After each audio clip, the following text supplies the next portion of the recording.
Hello and good morning, everyone. Welcome to this week's new and hot and tasty episode of Breakfast with Boom. I'm your host, Mr. Boomstick XL. And like I start out with all of my shows, my goodness, this is going to be one for the record books. We have a ton to talk about. Some news that broke very early this morning that I added as a last minute topic. But of course, there's no show without a panel that is packed with talent from top to bottom. So let's get into the introductions. Now, you know him as being the voice of reason to many on social media. He has an outstanding YouTube channel, and he is also, guess what, folks, a real gamer. Please welcome to the panel, FC Violent.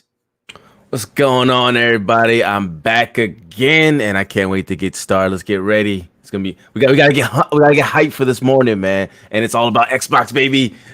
Let's go. Yeah, you know what? It definitely has been Xbox all day, every day. And quite frankly, you know, again, we're not going to turn this into a hate train for console wars. But as an Xbox fan first, you have to admit that this generation has been tough, especially when you talked power in the early days of the Xbox One. And then you talked exclusives mid-generation with the console. Some of the exclusives, they were good. They just weren't great to some.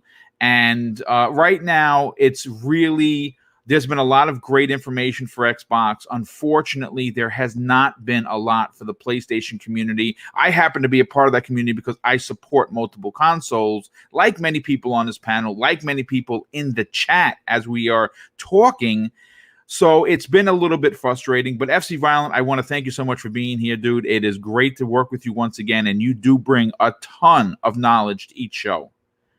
Appreciate it, man. Again, thank you for the invite. Oh, listen, no problem. Now, again, we're going to continue on the hit parade of panel members, and you know him as not only one of the most generous human beings I've personally ever met, he is also the quickest man on the trigger when it comes to blocking and banishing you from his site. Please welcome Wilmy Hood. Well, good morning, everybody. I'm sitting here and I am snorting instant coffee and I'm chasing it with Monster and Red Bull. So I'm ready to do this again. We were here Monday. I'm excited to be back and we got a lot of crazy stuff to talk about. So let's do it. Well, listen, it's great to have you as always. Now, we are, of course, waiting on BitCloud. He should be here momentarily, our resident trophy hunter. But next up, making his second appearance on Breakfast with Boom, you know him as Archimedes. Sir, welcome all the way from Germany. Thanks for being here, dude. Yeah, thank you, Boom, and good afternoon from over here. It's great to be back on the show, and we have some fantastic topics today, so let's get right to them. All right. Well, listen, you know what? As a content creator, I am always looking up stories. And like I was telling everybody on the panel, we had 4 original topics that I wrote. And then this morning I got up at 6 a.m. like I do every day.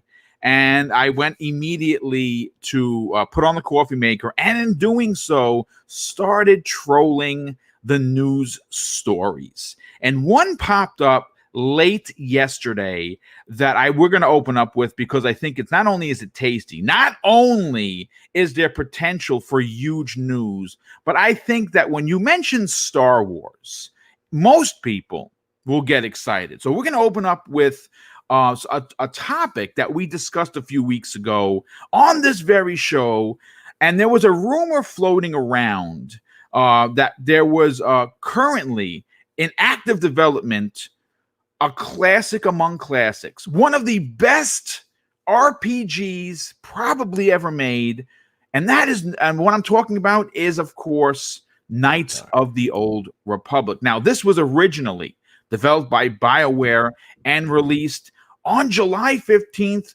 of 2003. The follow-up, known as KOTOR 2, was then developed and released on the OG Xbox, again as an exclusive, by the now owned Obsidian Entertainment 1 year later on December 6th of 2004. Now, thanks to a new report by Industry Sleuth, known as Jason Schreier from Kotaku fame. He's reporting that a new Knights of the Old Republic is rumored to be in active development. But here is where the story takes a complete left in Albuquerque. According to his report, according to his anonymous sources, EA and BioWare are not involved. You hear that, folks?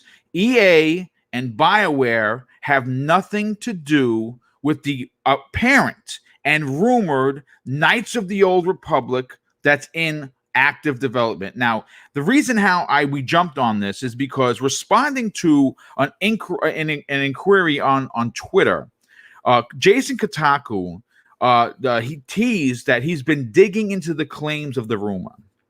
Unfortunately, he's not willing to take the report and transform it into a story at this point, simply because he's not 100 proof positive %. Though, with that said, the fact that it's made the news, the fact that other entities like comicbook.com and Kotaku and a few others are reporting upon it, makes me believe that he does have some proof, though he's not willing to come public with it just yet. Now, this is what is interesting. Like I said in the opening, the original one was done by BioWare. Now, I had said originally a couple of weeks ago when we talked about this that I, as a gamer, was not confident that EA would be publishing. I also stated, and I think I could be not only defended, but it's fair to say publicly that I don't necessarily feel comfortable or confident that the current BioWare in the way that they have handled Mass Effect Andromeda, and of course the latest game, which was Anthem, could not only handle the responsibility of a new Knights of the Old Republic, but actually do one on the level of the original that they did for the OG Xbox way back in the days. Now, before we go any further, I just want this to say this publicly before this gets taken out of context, because last week, I'm not going to name names because I don't like doing that. I got a couple of messages, pretty nasty ones at that, from fans who apparently, or they're not fans because they basically gave me the finger, but a few people within the community basically didn't like the fact that I was, creating original content through my opinion. And they wanted apparently a boomstick robot to read verbatim from an article and completely just be that, a robot. Well, that's not what you're going to get on this show. So that's why I opened up with this topic, because again, a lot of this is my own opinion. It's a personal theory, but I want to kind of take this a little bit further.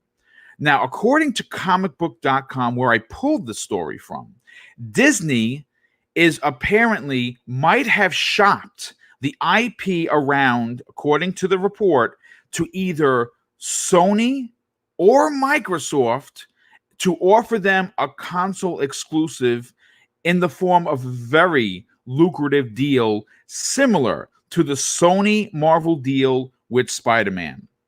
And the reason why I bring up my theory here on today's show is because, as we all know, the new and bold Microsoft that has been reeking its head as of late, with the last couple of weeks and months, is looking to make waves in the next generation.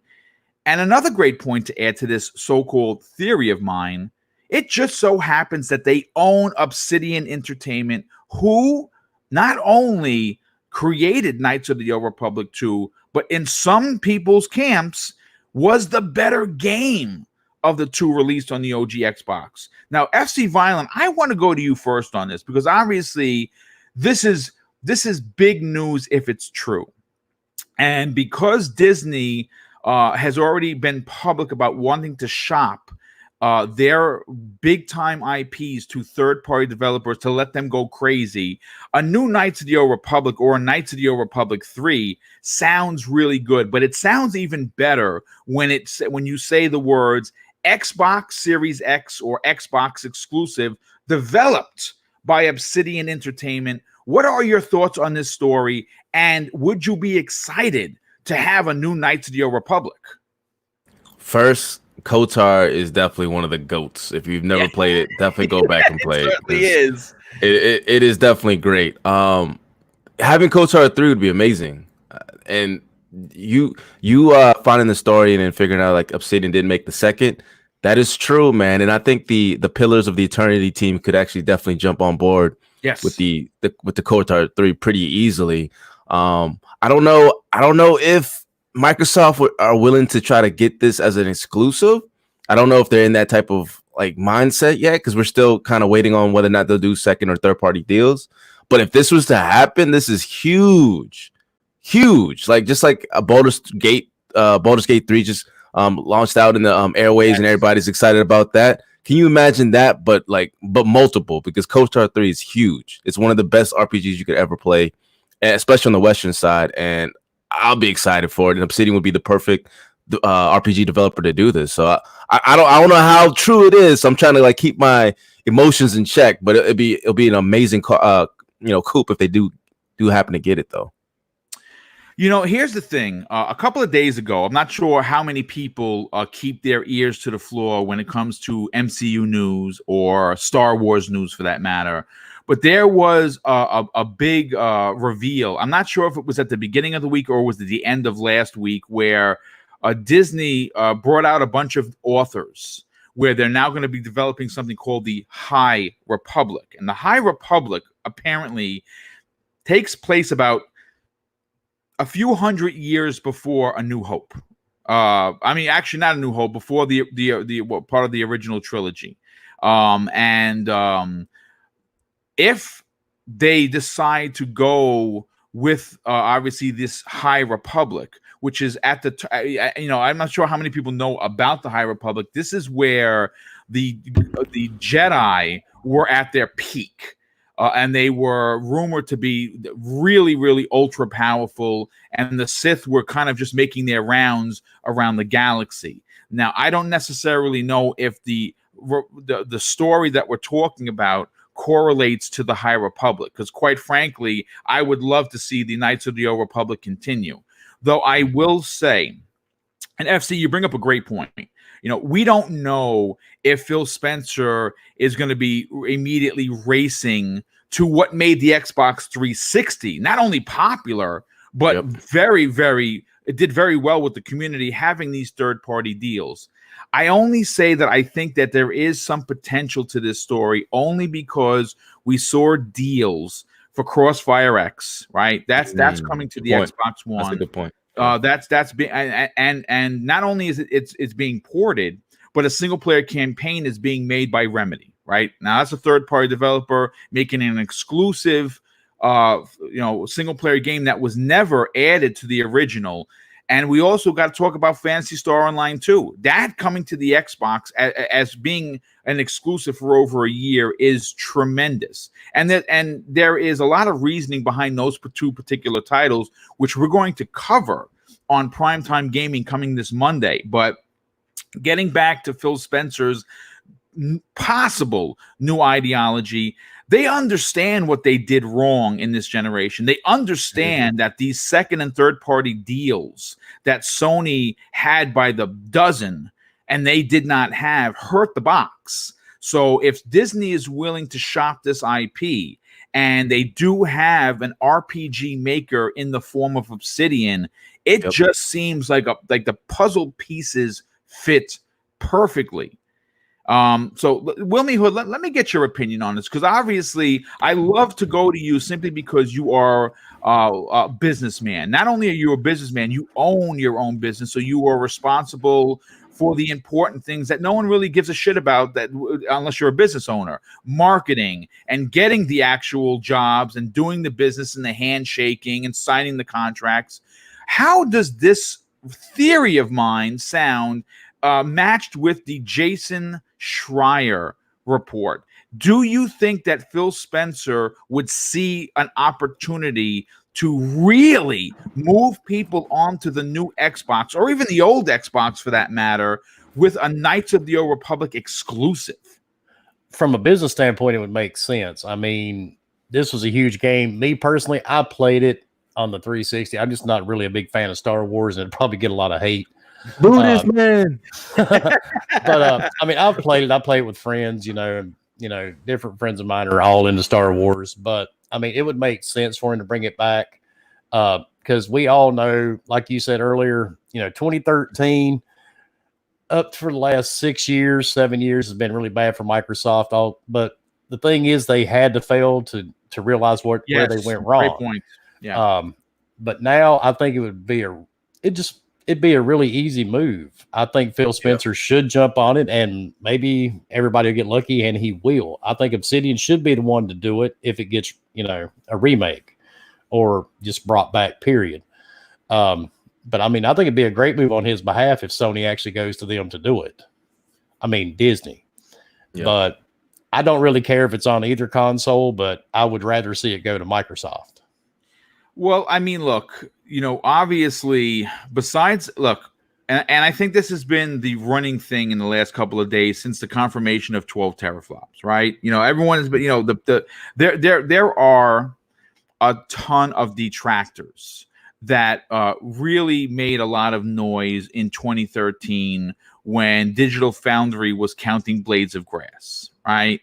I always harken back to that because we have to remember that all communities, regardless of what flag you fly, have extremists, and their extremists are just that. They go out of their way. They're the loudest. They're the rudest. They take things and they run with it without actually having the knowledge. And one of the detractors that a lot of the frustrated Sony community, and again, that's a lot of people, but I'm talking about the toxic part of the Sony community. Not everybody. I want to stress that, because this is a very, very small portion of each community that's very loud, very rude, very nasty. But they're of course, them being so loud, everyone hears them. This part of the Sony community, these detractors, as I like to call them, have been banging the no games drum once again, which I think is not only stupid, not only ignorant, but absolutely foolhardy, because we know that Microsoft has 15 first-party studios and the games are coming. Well, I mean, boom, they, Power was the argument again, what? Yes. Last week, so now they've lost Power. Now they've got to go back to, beating a different drum. So now they're going to say there's no games. Yeah, it's definitely Darsh Knight was just saying in the chat, cringe worthy. But if they could snag something with the weight of Knights of the Old Republic, whether it's a reboot, a retelling, or even a continuation, it would be one of those crowns in the one of those gems in the crown of Microsoft. You understand what I'm saying? Like, if you're starting a new generation, if you got the power advantage, you have the two-pronged attack in the rumored, it hasn't been confirmed yet, but we have on a good authority that the Lockhart is real. They're positioning themselves right now to beat Sony on price and power. They have in their back pocket Game Pass, which is the greatest thing since sliced bread. And the one thing that they haven't even really been pushing and is going to be a big deal, especially outside of the Americas, is, of course, Project X Cloud. And if you could start piling up the games in the form of exclusive content developed, oh, by the way, by their own in-house, part of, the 15 studios, you really level the playing field to start next generation and to get out there on stage, whether it be at the April event that's rumored or E3, and say Knights of the Old Republic is coming as an exclusive and it's being developed by Obsidian. Huge. The internet is going to fucking break. Pardon my French. Huge. Yep. So, I mean, look, I mean, anything else you'd like to add to this, Wilmy? I don't know, man. I'm with you. There's so many detractors. Just like I get them constantly. That's why my block list is so huge. And then we had the list floating around which I shared with you Monday. You're on it as well. Yeah, I'm on the top. I'm on that top list of. And I'm on there as well. Yeah, you are. It's fun. And It's all fun since Shady's not here and he's sick, I'll go full blown hashtag on the list. It's funny, and I just saw somebody in your chat say, what will they use next? I mean, like you just said, Xbox has got them on power. I don't know if it's confirmed. IGN, was it in Japan, supposedly broke the story. 9.2 teraflops. Yeah, that was the rule. I was actually going to talk about it, but I couldn't find. Yeah. I don't read Japanese. FC Violent. I actually retweeted something that you put out there. Unless this is being reported and it's being confirmed. Mm-hmm. I mean, listen. Look. The reports of the 12 teraflops versus the 9.2 AMD leak. That is, I mean, that it's all but been confirmed. So I'm still believing that the PlayStation 5 is going to be 9.2, but I am certainly not going to stake my flag in the ground until this is absolutely confirmed by Sony. That's why I didn't say much about it. But I mean, you've got the new Xbox is going to be 12. Stadia, which, by the way, send me a friend request on Stadia. Me and Mooch are very lonely on there. I only have 2 friends. And even Stadia's 10.5. So now PlayStation 5 will actually be behind Stadia. So, I mean, some of these guys, man, have got to find something to be toxic over. And it's not going to stop. It doesn't matter. And I think I coined the phrase Monday night on your show, the Xbox penis. Yes. That Phil Spencer was waving around. It doesn't matter, man. And everybody on the panel knows Xbox could come out. They could have the lowest price console, the best console, 15 studios. They could make 100 games a year, and they will still find something to argue over. Yeah, no, it's definitely true. FC, I saw that you're chomping at the bit. You want to jump back in here and give your opinion on this? Yes, come on in. But real quick, before I talk about the Kotar again, I have I don't know, you should definitely get Kofi on the show, Boom. But yes, a Japanese speaking BGP member in Kofi. So anytime I see any type of Japanese articles and stuff like that, I'm like, I'll just send it to him. I at him like, Kofi, what does this say? And he translates. He's like, I listened to it, and it's just them IGN Japan just theorizing what the specs are, so it's not confirmed. That's why I was like, when they told you to do, I was like, no, Boom, wait. Let me get Kofi to say something first. I don't want more haters to get on you. Like, look at this fraud, So, but back on the Kotar topic, and I'm having a discussion in the chat with other Zinc. He said that he wasn't sure if Microsoft would be involved in this because you have to realize, when it comes to like the profit margin stuff, it's a licensing fee. And when you make a game for another company that has the license of Star Wars, your profits are not going to be as great. But there's there's two processes. One, but it could outweigh it if the IP is big enough, which Star Wars is, right? And that will help get people on board with the platform if it's exclusive. But another thing I was thinking about too is if Microsoft wants to do this, they could also have some type of deal where Game Pass is involved, where that would also, not only help Microsoft get the IP, but also help people get into Game Pass, which is their ultimate goal. So it's like a win-win if they actually think about, doing this. So that's what I wanted to talk about. No, I mean, it makes sense. Look, here's the thing. Yeah, you got to remember the overall goal of any business is to attract customers. And even though something that you are a service or an item that you're providing said customer may not, net your company, the profit margin of, 30% per sale. Getting those customers through the door opens your business to other items that you sell. And like you were just saying, and you alluded to, Game Pass. Yep. A lot of people don't know about Game Pass, but once they learn about it, they are immediately jumping on board because, quite frankly, there is no other service like it. Yes, and again, I know there's going to be the folks that be like, just a second, Boom. There's PS Now, and I can play everything. PS Now, in its current form, this is my opinion, is not what I want, which is why I don't subscribe. It is not what I'm looking for. They do not leave their first-party games in there longer than 3 months. We saw that the evidence was clear with Uncharted 4 and, of course, God of War. They went out after 3 months. That is unacceptable. The fact that the games aren't there day and date, absolutely unacceptable. The fact that you're not getting newer titles from second and third party developers to go into this service day and date, unacceptable. You get all of that and a bag of chips with Xbox Game Pass for $15.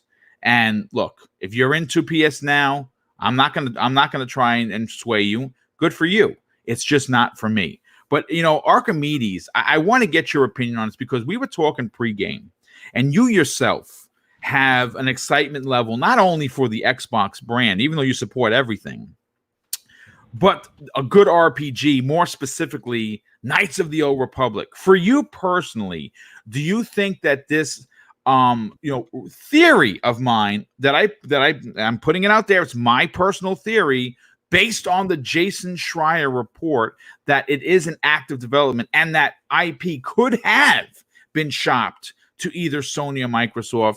What are your excitement levels, and do you think it'd be a good business move for Phil Spencer and Team Green to lock down this franchise to the Xbox brand? Oh well, from the business point of view, it would absolutely make sense.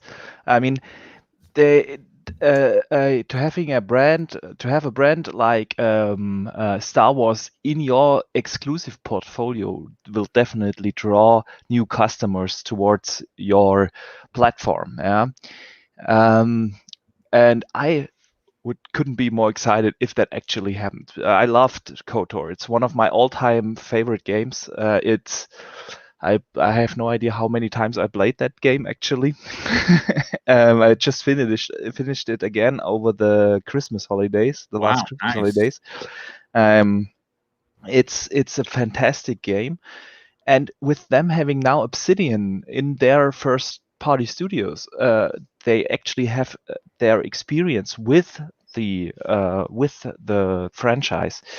That would absolutely make sense, but to be honest, I don't think it will happen. That deal with EA will run till 23. So unless, of course, again, they bought their way out of the deal, because you got to remember that is true. EA themselves, as the publisher, in my opinion, has failed the Star Wars license. Oh, definitely. Okay, yes, they have a hit in the one that just was released by Respawn, and that is an amazing game. But we also have to remember that at least 2, possibly 3 games were in development and then canceled. And with the shenanigans that went on with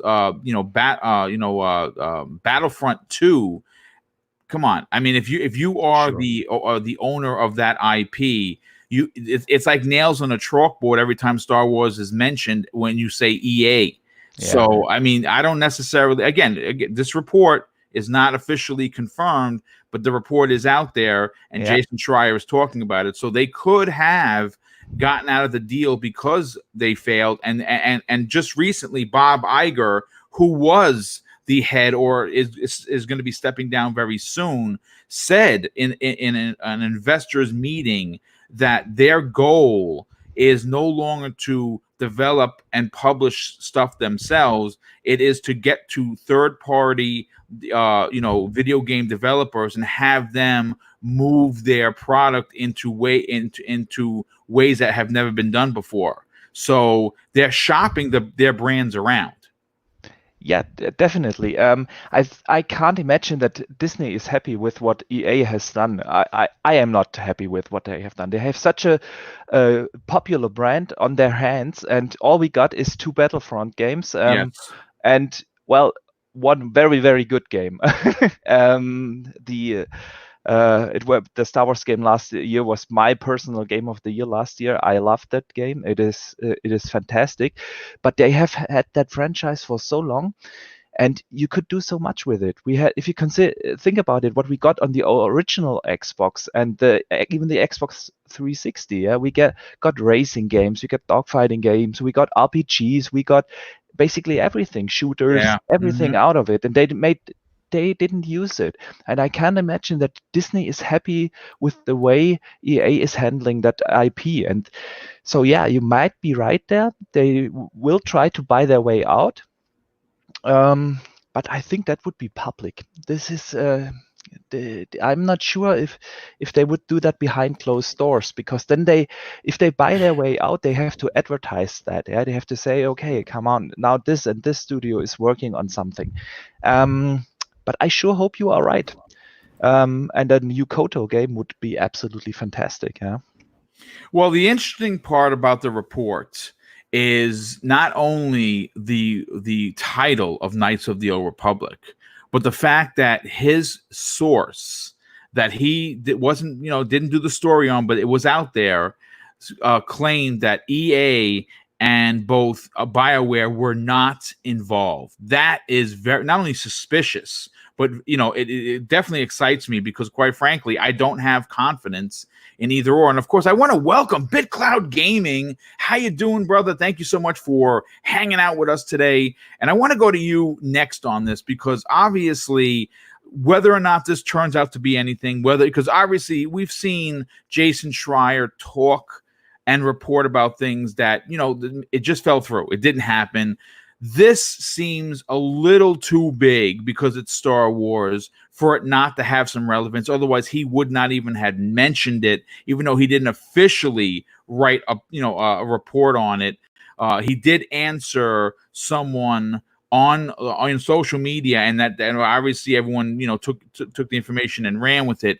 For you personally, do you see this going as an exclusive to either Sony or Nintendo or Microsoft? And more specifically, would Microsoft be the one to get it simply because, one, they have the influence with the monies, and two, they have a company that has proven they can do a good RPG using Star Wars in Obsidian?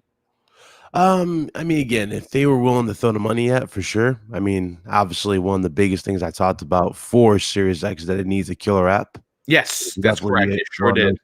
This would definitely be a killer app if they actually got it. I don't really pay attention to Jason Schreier at all. Because I got to be honest with you. I said this publicly. I'm not a big fan of his either. Yeah, he's real ignorant, especially when it comes to his replies. Like, for example, if you ask him, not even in a bad way, like, hey, what's going on with the Horizon Zero Dawn thing? He'll immediately block you and stuff like that. Dude, yes, he blocked me for calling him a pompous ass. Yeah, and he was. So, it's okay. I get it. I mean, I get it. I mean, he has, he's known in the industry, I guess, right? So maybe it could happen. I would say Microsoft would benefit a lot from sure they would actually investing in something like this. Obviously, the Jedi hype is real because of Jedi Fallen Order. Yes, Jedi Fallen Order was really, really good. So it'd be cool for them to have this, especially. This would actually give them an opportunity to start really going outside the box with their limited editions, like they did with 360. Remember the R2D2 Xbox 360? They can actually test the waters again with that type of stuff with Series X. I mean, it's cool.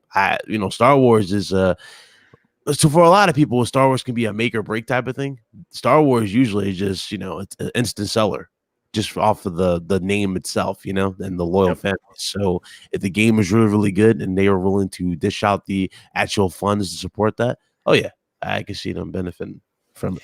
Well, I mean, I like the road you were going, because you said the word killer app. Now, obviously, we know that both companies have that. All three companies have that in their major first-party IPs, right? We know, I mean, we talk about Sony, which we're actually going to talk about in a second, one of their major IPs. You talk about Sony, you think Kratos, God of War, Uncharted, the Horizon Zero Dawn. For me personally, I happen to really like Aloy in that world.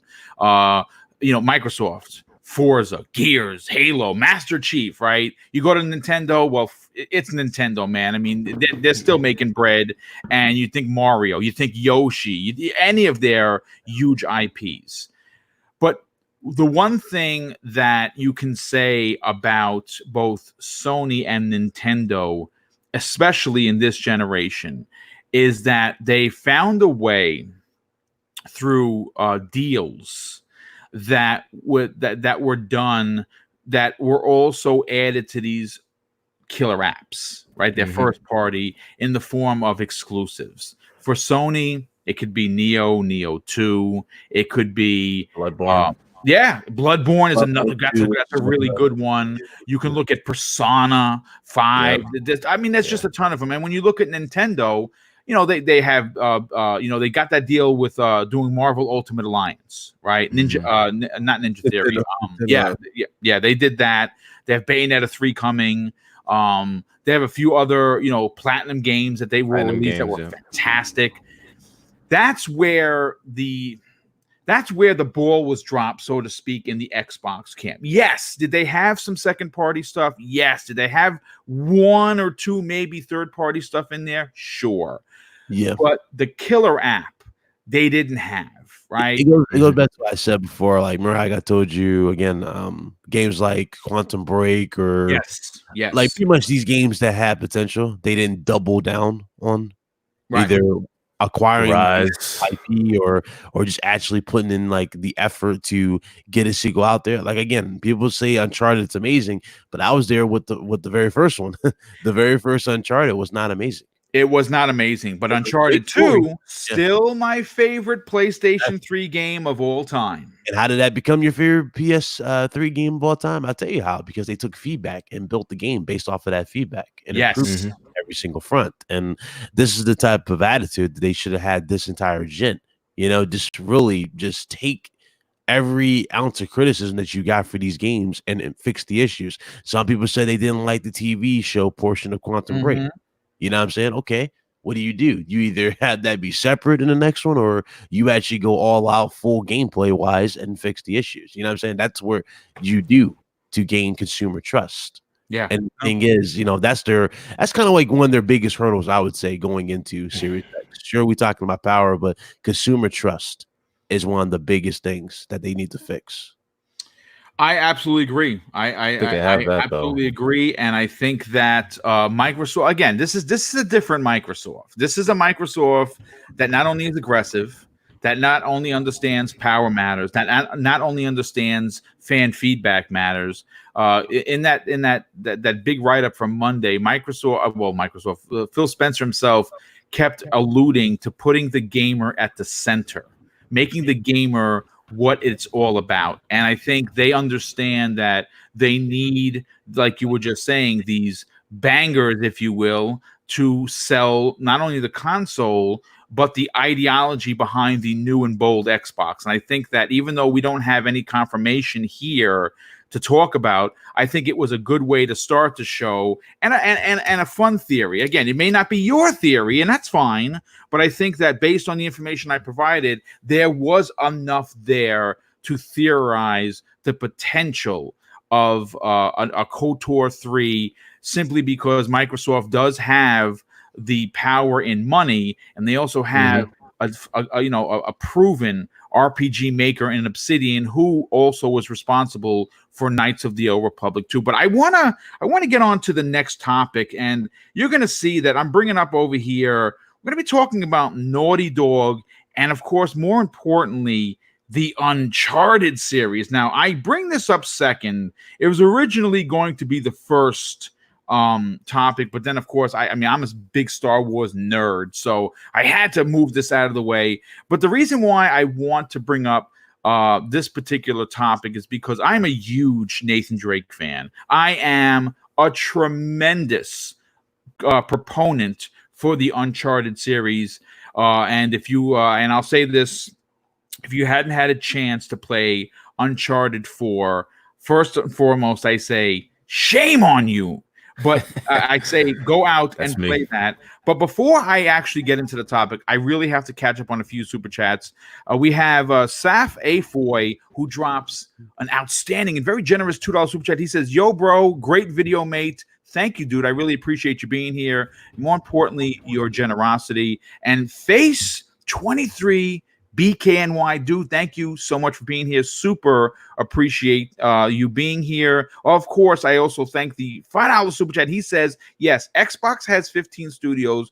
What people don't understand is you have to wait and see what they produce to see if it's good or not. And listen, no, you can't argue that. I think that's a very fair statement. But based on what we've seen so far, I think that the Xbox community at large is going to be treated extremely well in the next generation with said 15 studios.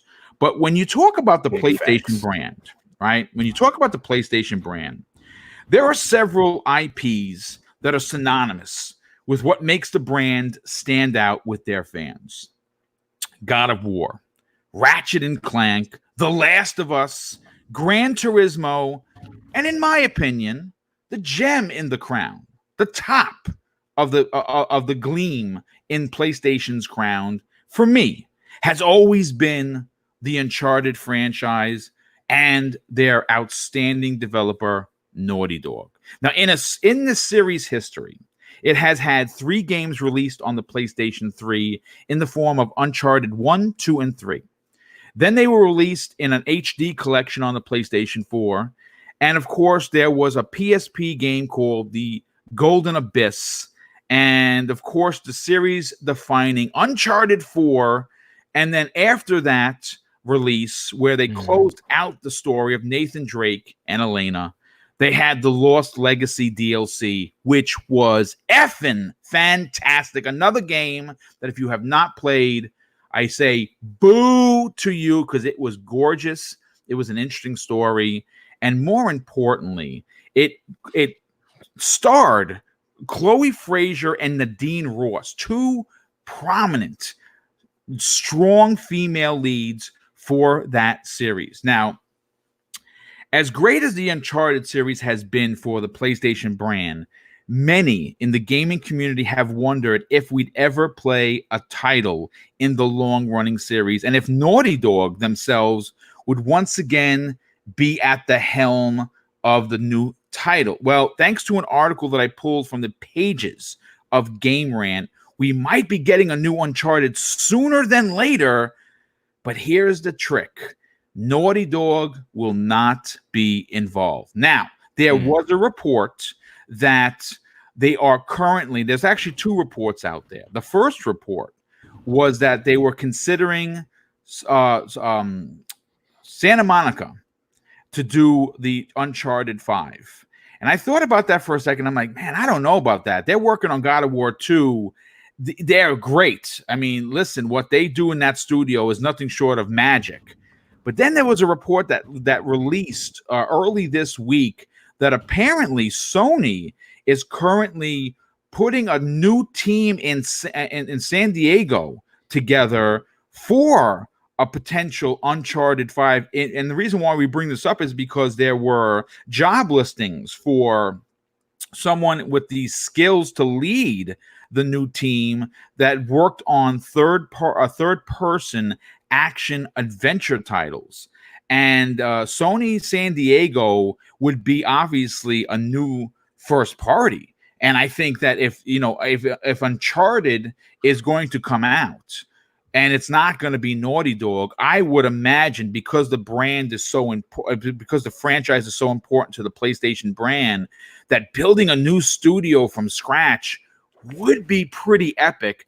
I want to go to our resident trophy hunter, BitCloud. Now, you yourself have been a fan of Uncharted, and you obviously cover Sony in a big way. When you heard this report of the potential of not only an Uncharted 5, which I think we all want, but more importantly, Sony making an initiative-type studio in San Diego to make this game, does that get you excited? And would it be a good idea for Sony to continue this franchise?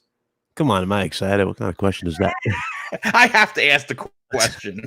But we go back. I'm surprised you missed the other part, because Neil Druckmann put out a statement regarding that. He stated that he's open to making another Uncharted. I did see that, but I think that came out right after the report of the new San Diego studio and the rumor of Uncharted. They're currently working on, from what we've heard, a sci-fi game right now that they're going to, I guess, get into full gear as soon as The Last of Us 2 is on store shelves. Yeah. Would they put that aside, a new IP aside, to go back to Uncharted? I don't know, man. It's not uncommon. I mean, like, a lot of these studios from Sony usually work on 2 projects a piece. Yeah, no, that's true. You're absolutely correct. Yeah, it's not really uncommon. So I could see him like going over there to this new studio, which sounds great. I'm interested in seeing what they're going to do. Like, are they going to build upon older games, like older franchises that have already been established? Like, is this going to be like a legacy type of studio that they're doing where they talk about Uncharted? Yeah, that could be a thing. But Uncharted is such a big deal for PlayStation. It is absolutely. This one franchise, this one game, pretty much told everybody, "Hey, look, you got to get a PS3." And then we got the PS4. Our jaws dropped when we first saw the first reveal, and then we got the first official gameplay. I remember watching that where it was Nathan Drake and Sully, and they were driving through in the vehicle through the town. Truck. Oh my god, dude! Everybody was out there. She like, oh my god, this looks insane for what it is. And then it got even more realistic as you go. The cutscenes were so well produced. This type of thing, again, Uncharted is a big deal for them. That's basically like, if you think about it, that's kind of like PlayStation's Halo.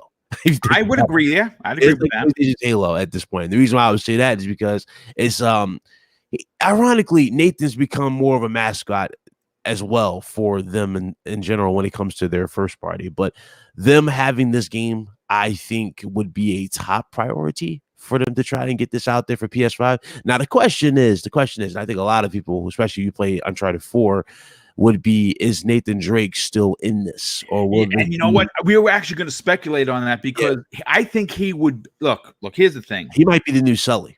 I agree with that. I would look, here's the thing. First of all, I don't think you can have an Uncharted without him being involved, even if it's in a minute way. But if they take this story, I don't know, 7-8 years past the end of Uncharted, it start talking about his daughter. Yep, because Cassie could be the new. Cassie would be a great protagonist, and having Ellie and Nathan in her back pocket for different aspects of the mission. This could be the Tomb Raider-esque. And I think that's what they set up too, because you remember at the end they showed off that she's really smart for one, and she's also into ancient history. Like, she's all about finding treasures. She loves that. So she's her father's daughter, dude. Everything. Like she knew how to solve the puzzle to get into the little safe and whatnot. This chick's like, she'd chip off the old block. I'm like, okay, and so I can see them definitely doing that. The question is, how would you? Well, actually, you can do that well. The question is, of course, it's just how you go about it, right? Because a lot of people, you already know, is going to be the naysayer. Oh, this is nothing but a spinoff of quote unquote Tomb Raider. As soon as they see her as the lead character, but at the same time, it's like Uncharted is evolved. So it's evolved at this point. They don't really need Nathan anymore. Nathan made it loud and clear with 4. Like, this is it. He doesn't need to do anything. They're already established now. So I think it makes sense for them to spin it off with Cassie. And of course, it's not like she's alone on the battlefield. Chloe didn't retire. She's still out there, as well as Nadine. So, and also, someone's actually said this, and I was Antonio Alicia. First of all, thanks so much for being here. Super appreciate that. They're saying that Uncharted Sam and Sully adventure would be cool. I was actually hoping that we would get a second DLC with his brother in Sam and Sully, because I think there's a lot of adventures to tell.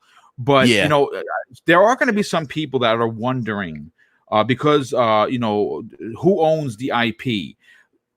Sony themselves have full control. Just in case, again, I'm not. This is not like a stake in the ground kind of a comment. This is just so if people might be asking, well, does Naughty Dog own the IP? No.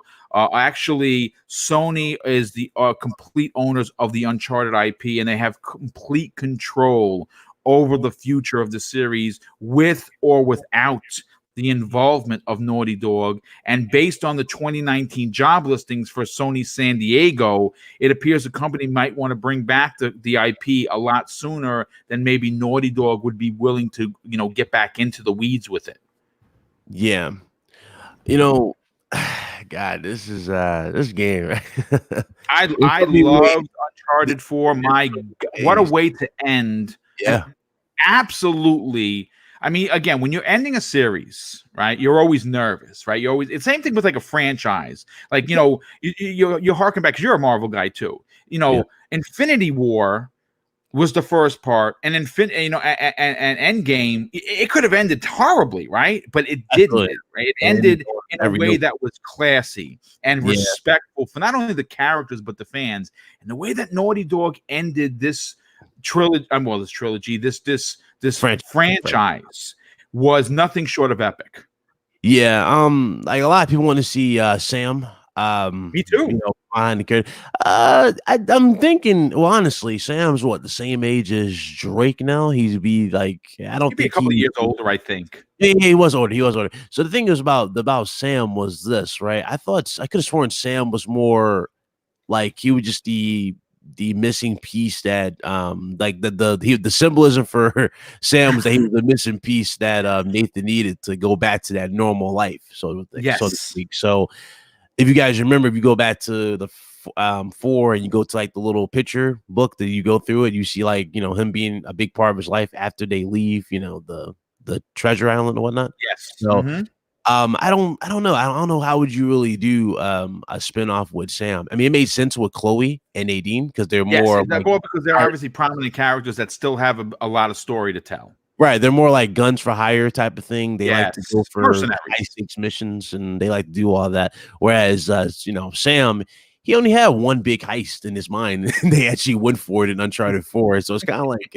I mean, you could do it with Sully being there as his support system, because, you know, Sully's still about money at the end of the day too. He sure is. So they made that loud and clear, but. It's like no matter how you do it, it's the possibilities are endless at this point because you can spin off a lot of things with these characters.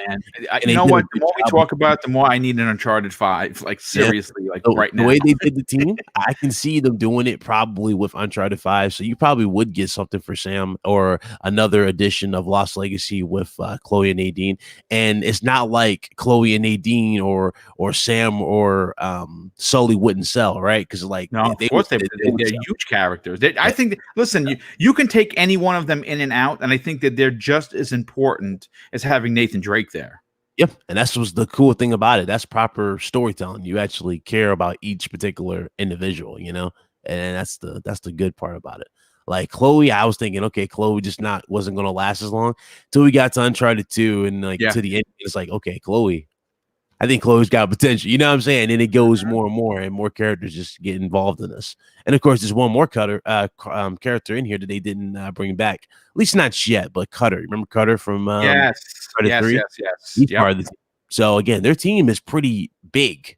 They could do a lot of stuff with Uncharted and spinoffs. Well, listen, all I know is that if you are a fan, the mere talk of the potential of Uncharted, a new Uncharted, should have the entire community excited. And now, again, is it going to happen in the next year? No. It's probably 2 or 3 years out. I would say it's probably 3 years out, and that's fine. That's perfectly fine because they're going to have plenty of other first-party games. Yeah, this is definitely early. Super early. Yeah, super early. Not even the title card is made yet. So no, we'll definitely see. But you know what? I want to go to FC Violent on this. Now, before I get to FC, I have to catch up on Super Chats as we close in on 320 people live in the chat. Wow. Thank you so much for being here. Not even an hour into the show. If you are new, I want to say welcome to Double Barrel Gaming. And like I said, this is a multi-plat podcast. If you like one of the others or all three, I think you're going to find enjoyment in it. And if you are a fan already, I do urge you to please do me a favor if you're enjoying the content and hit the like button. But Sin Vendetta drops a $5 super chat. Hey, Sin, thank you so much for being here. As always, he says this. Hey, Boom, not sure who needs to hear this, but 3 months of Xbox Game Pass Ultimate is on sale right now on Amazon for $25, which is usually $45. Well, first of all, thanks for the information. That's dope. And I think that if you want to extend it, $25 for 3 months is not bad. Pixel Witcher drops a $5 super chat and says, hey, keep up the good work, Boom and friends. Thank you for that.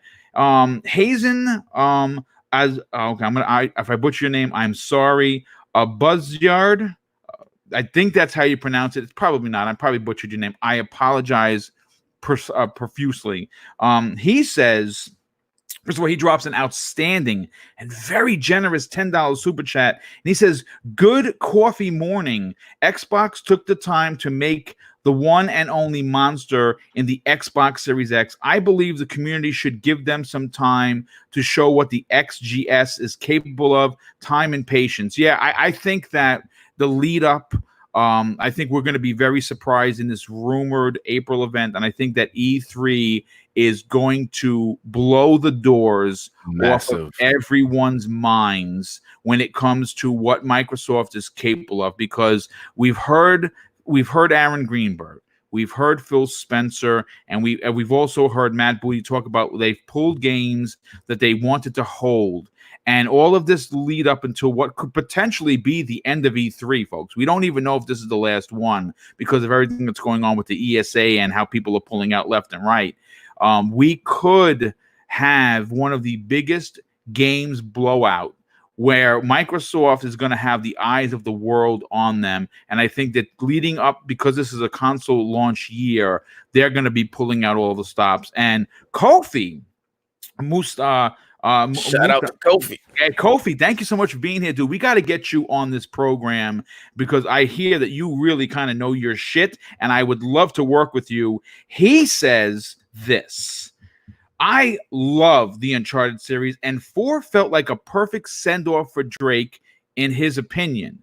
A new installment in the series, I would hope, could continue new chapters with new characters. And yeah, we were actually going to break that down. Now, FC Violent, again, I don't necessarily know your affiliation with the Uncharted series, but when they closed out 4, they had the the writing was pretty much on the wall where Nathan and Ellie's daughter in Cassie would potentially take on the mantle of Nathan and his wife in the form of a Tomb Raider-like characteristics Uncharted. Now, obviously, I don't think they're going to change. I don't think they're going to change the flow of what Uncharted is, but having a new game with a female lead in Cassie, they could make it a little Tomb Raider-esque per se, but also keep it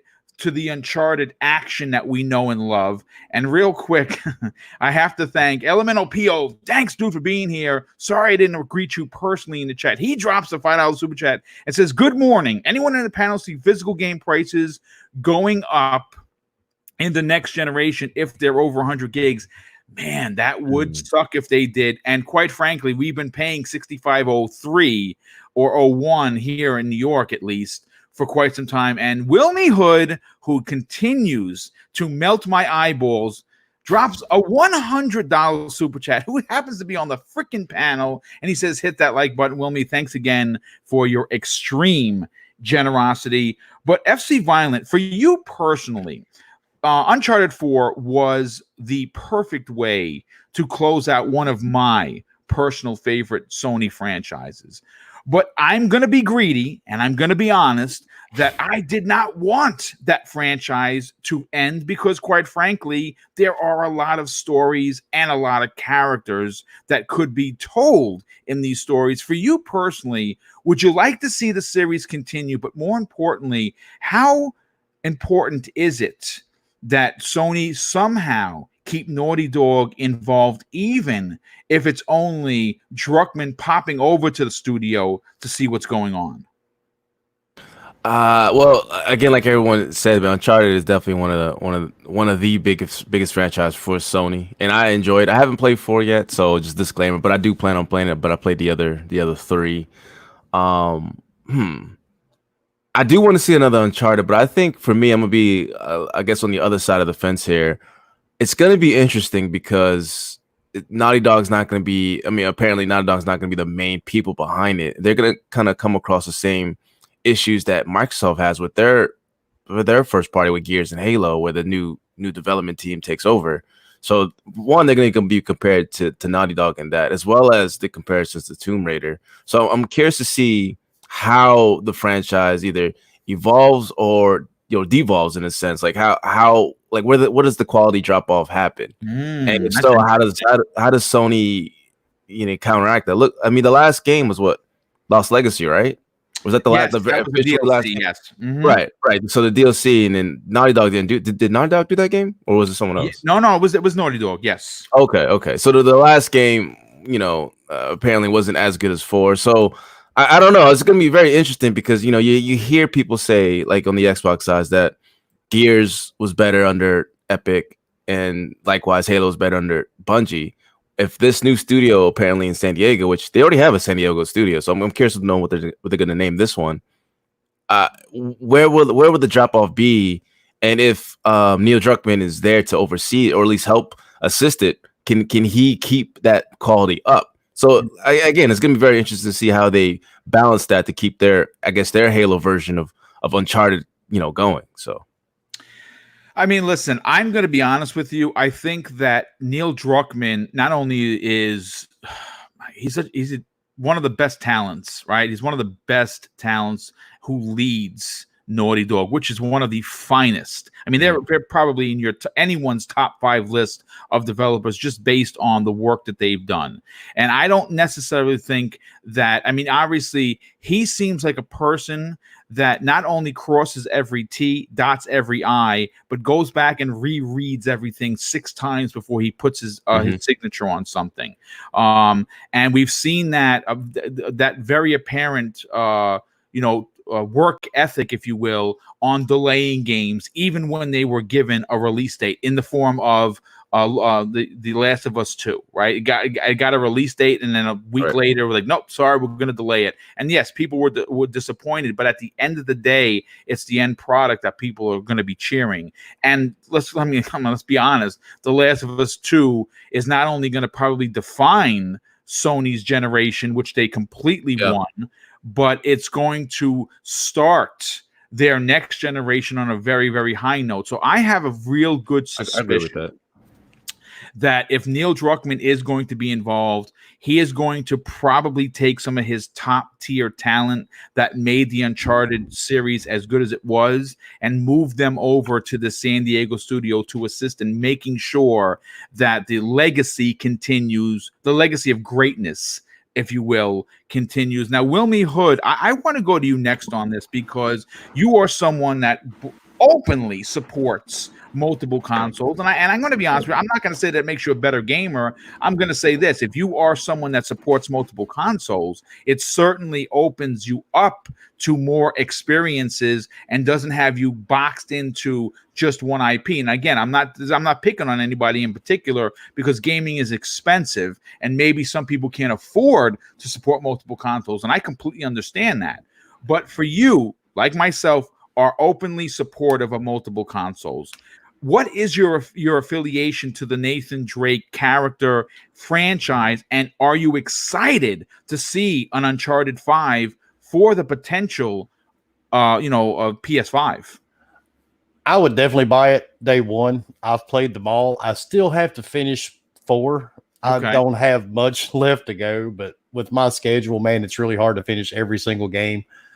But The Last of Us 2 is the one I'm really excited for. Same. But Uncharted, if they do make a 5, I'd really prefer it stay with Naughty Dog. I know that's greedy, but I mean, they know the story, they know the lore. I mean, it's kind of like FC said a few moments ago, 343 took over Halo. And a lot of fans didn't like, Halo 5 when it came out. It happens a lot, man. Everybody gets attached to these studios, and that's who you want to continue making the games. And I would really love to see Naughty Dog stay with Uncharted. I mean, look, I'm going to be honest with you. We've only heard little speculations about the rumored sci-fi adventure that Naughty Dog is working on. Quite frankly, because I'm such a big sci-fi nerd, I would love a new IP for Sony. The same way I have been championing, and I got booed on my own show for this, championing Aloy in Horizon Zero Dawn. She not only is one of my favorite protagonists, that game is one of my favorite games of this generation. And I don't really give a shit if people want to say, oh, the side missions and the facial animations. I loved her, Me the too. world, and everything they're going to do for the second one, which is probably going to be twice as big. And I would love to see a Neil Druckmann produced sci-fi adventure, which is probably going to be like third person, unless they blow everyone's mind and they go first person, which I wouldn't say no, but I like the way that they do their third person games. Again, I understand what you're saying about it staying with Naughty Dog, but I just think that Sony is so on point when it comes to their first party stuff that even if it went to the San Diego studio, which is one of 14 SIE worldwide studios, by the way. And this is the crazy thing. They've been known to work on the MLB The Show series. And in 2018, this is how far back the story goes, rumors began circulating that Sony was going to create a new development team within San Diego studio to work specifically on a new a third-person action game alongside Sony's own studio. And the speculation started again in last year, January of 2019, when it was announced that a new animator had joined the team with credits to, of course, include Uncharted 4, The Last of Us, Red Dead Redemption 2. And that animator's name was James Martinchek. And he was welcomed by the team at San Diego studio, which would necessarily be a new studio, but it would be a new development house that would be attached to this. I'm interested to hear from Archimedes. Archimedes, when you talk about the Uncharted series, you talk about quality.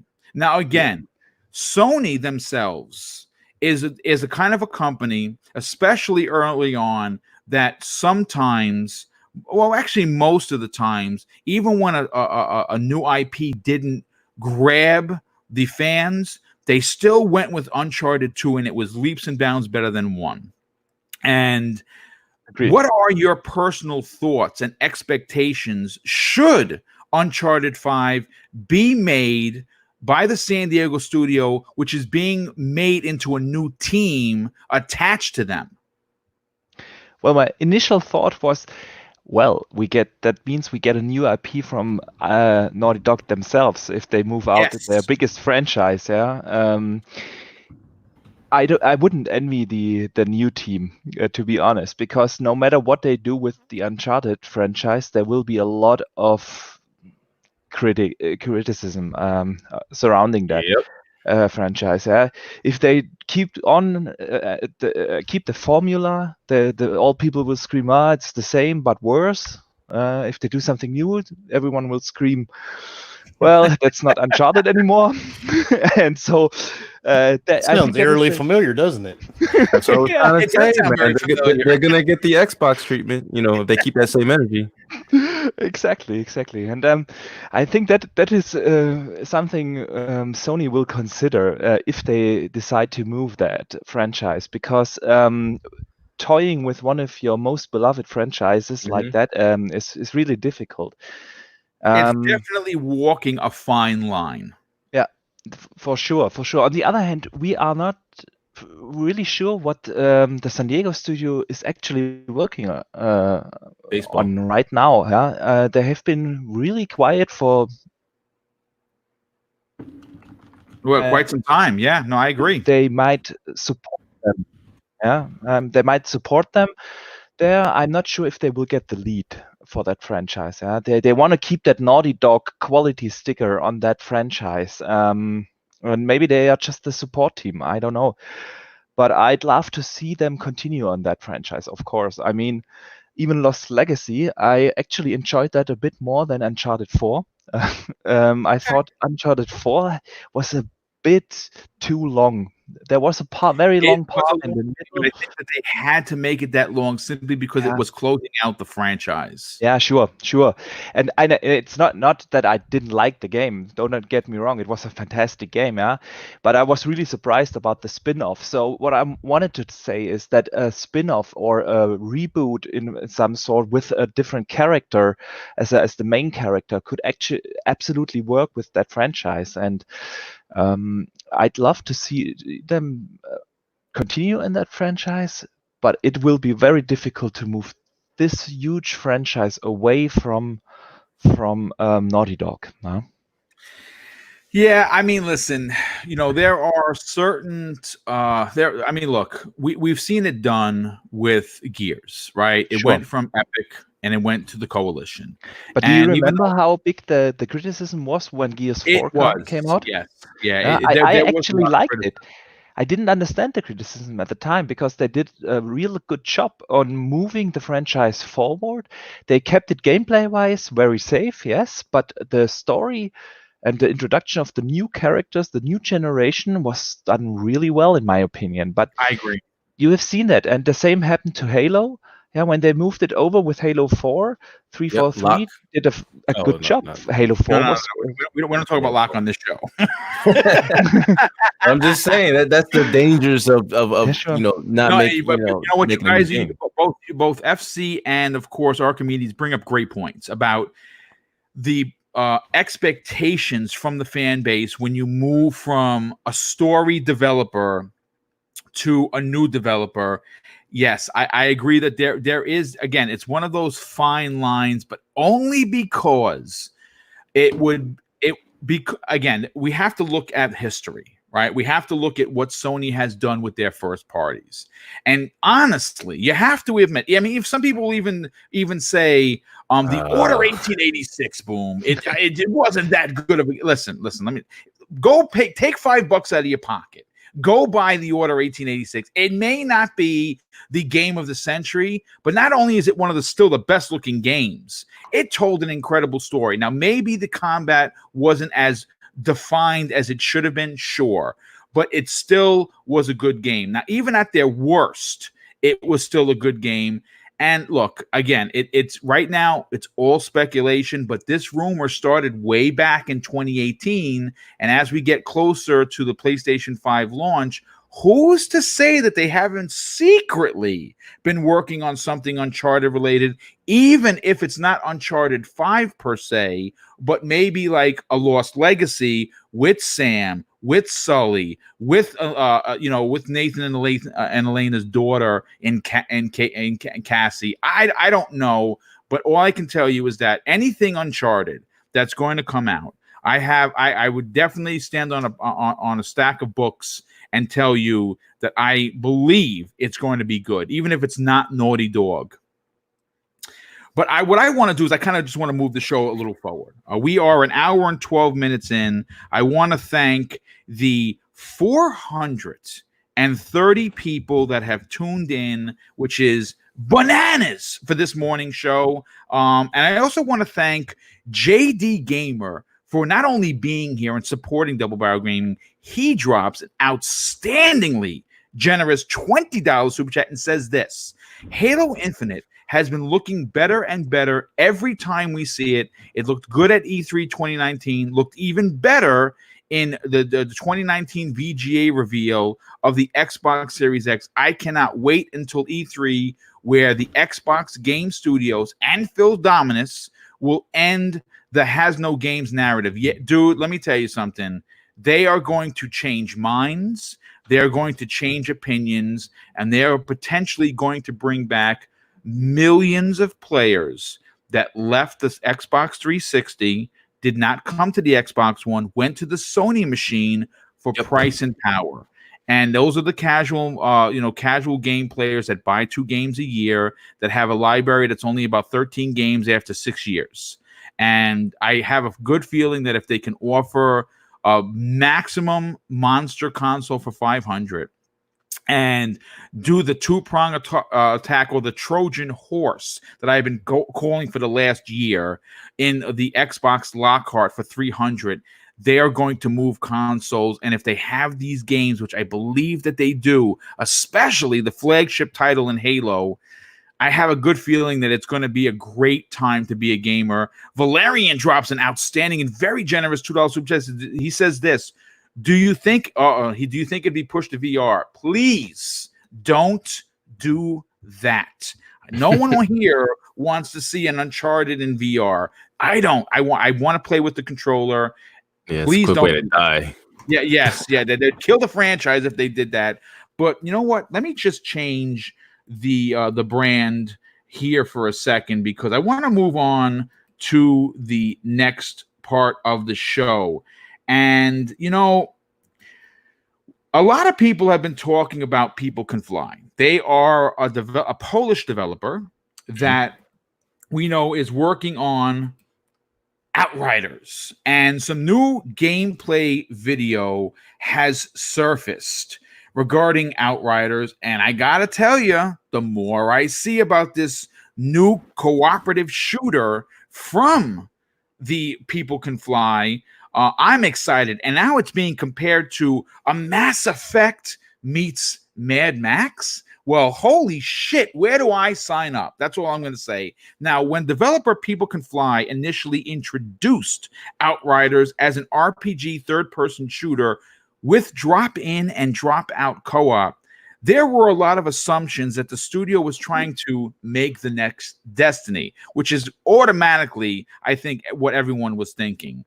But after spending several hours of watching gameplay, it appears that not only will there be 3 playable classes, 4 at launch, by the way, it looks like it's going to be a lot different than the looter shooter comparison that everyone has been talking about.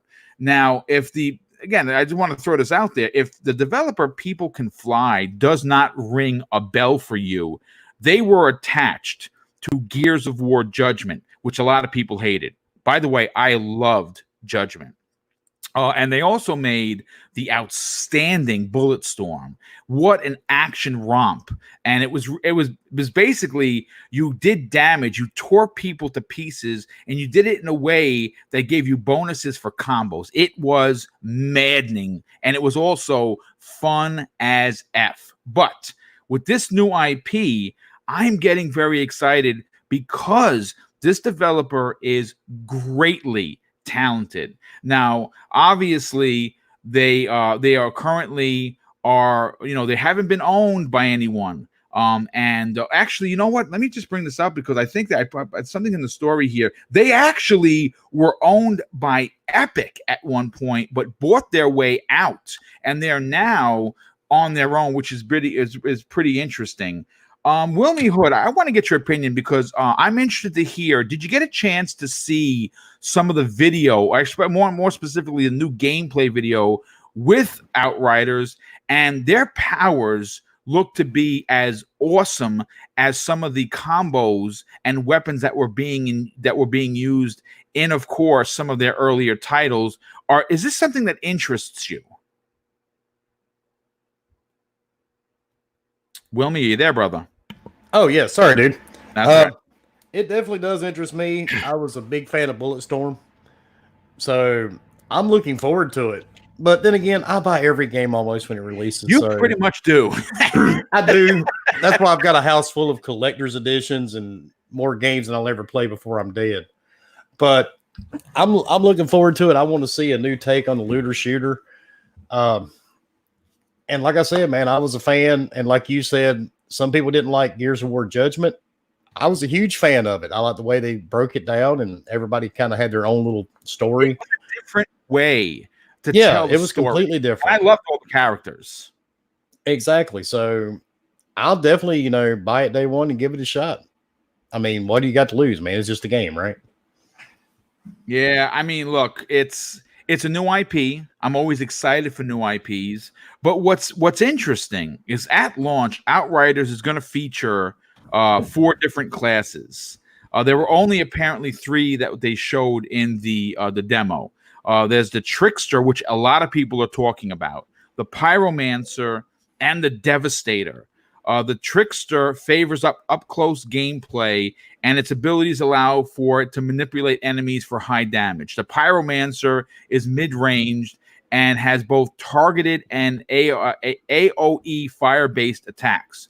The Devastator is the tank class in Outriders and focuses on getting up in the enemy's face without the concerns about damage, which is I love playing as tank, the tank class, because I like getting in people's grills. But when you pair the three classes with weapons like sniper rifles, assault rifles, SMGs, shotguns, the magic that they use, it looks like it's going to be an epic romp. BitCloud, I want to go to you next on this because I'm not sure if you've been talking about this on any of your prior shows.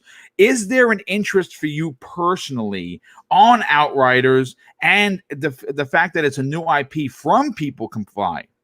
I mean, as long as it's done properly, sure. We got new systems. Let's see, push the game to the next level. That's what I would say. Honestly. Current systems. This is coming out on the current systems. Is that coming out on next gen? Nope. I don't think so. I mean, I think it's actually December 2020. The holiday this year, but they didn't say anything about next gen. So it's That makes it even better. Yeah. Well, I mean, not for me. Yeah, it's not for me, but as long as it's done properly, then it shouldn't be no problem. You would think it'd be next gen though, for real though, especially just we're this close. And I mean, obviously, you'll probably get like a free upgrade, and obviously that's probably gonna be the thing. They'll take advantage of the assets when they get time, I guess. Look, I like I said, I've watched all of the trailers. I've watched all the gameplay. The more I watch of it, the more I realize that it's not like Destiny. And I'm happy about that because, Me too. Yeah, I mean, listen, no, I don't think that it needs to be everything is the Destiny killer, because we said that about Anthem, and everybody says that puts pressure on the dev. It absolutely does put pressure. I like that they're kind of walking to their own beat of the drum.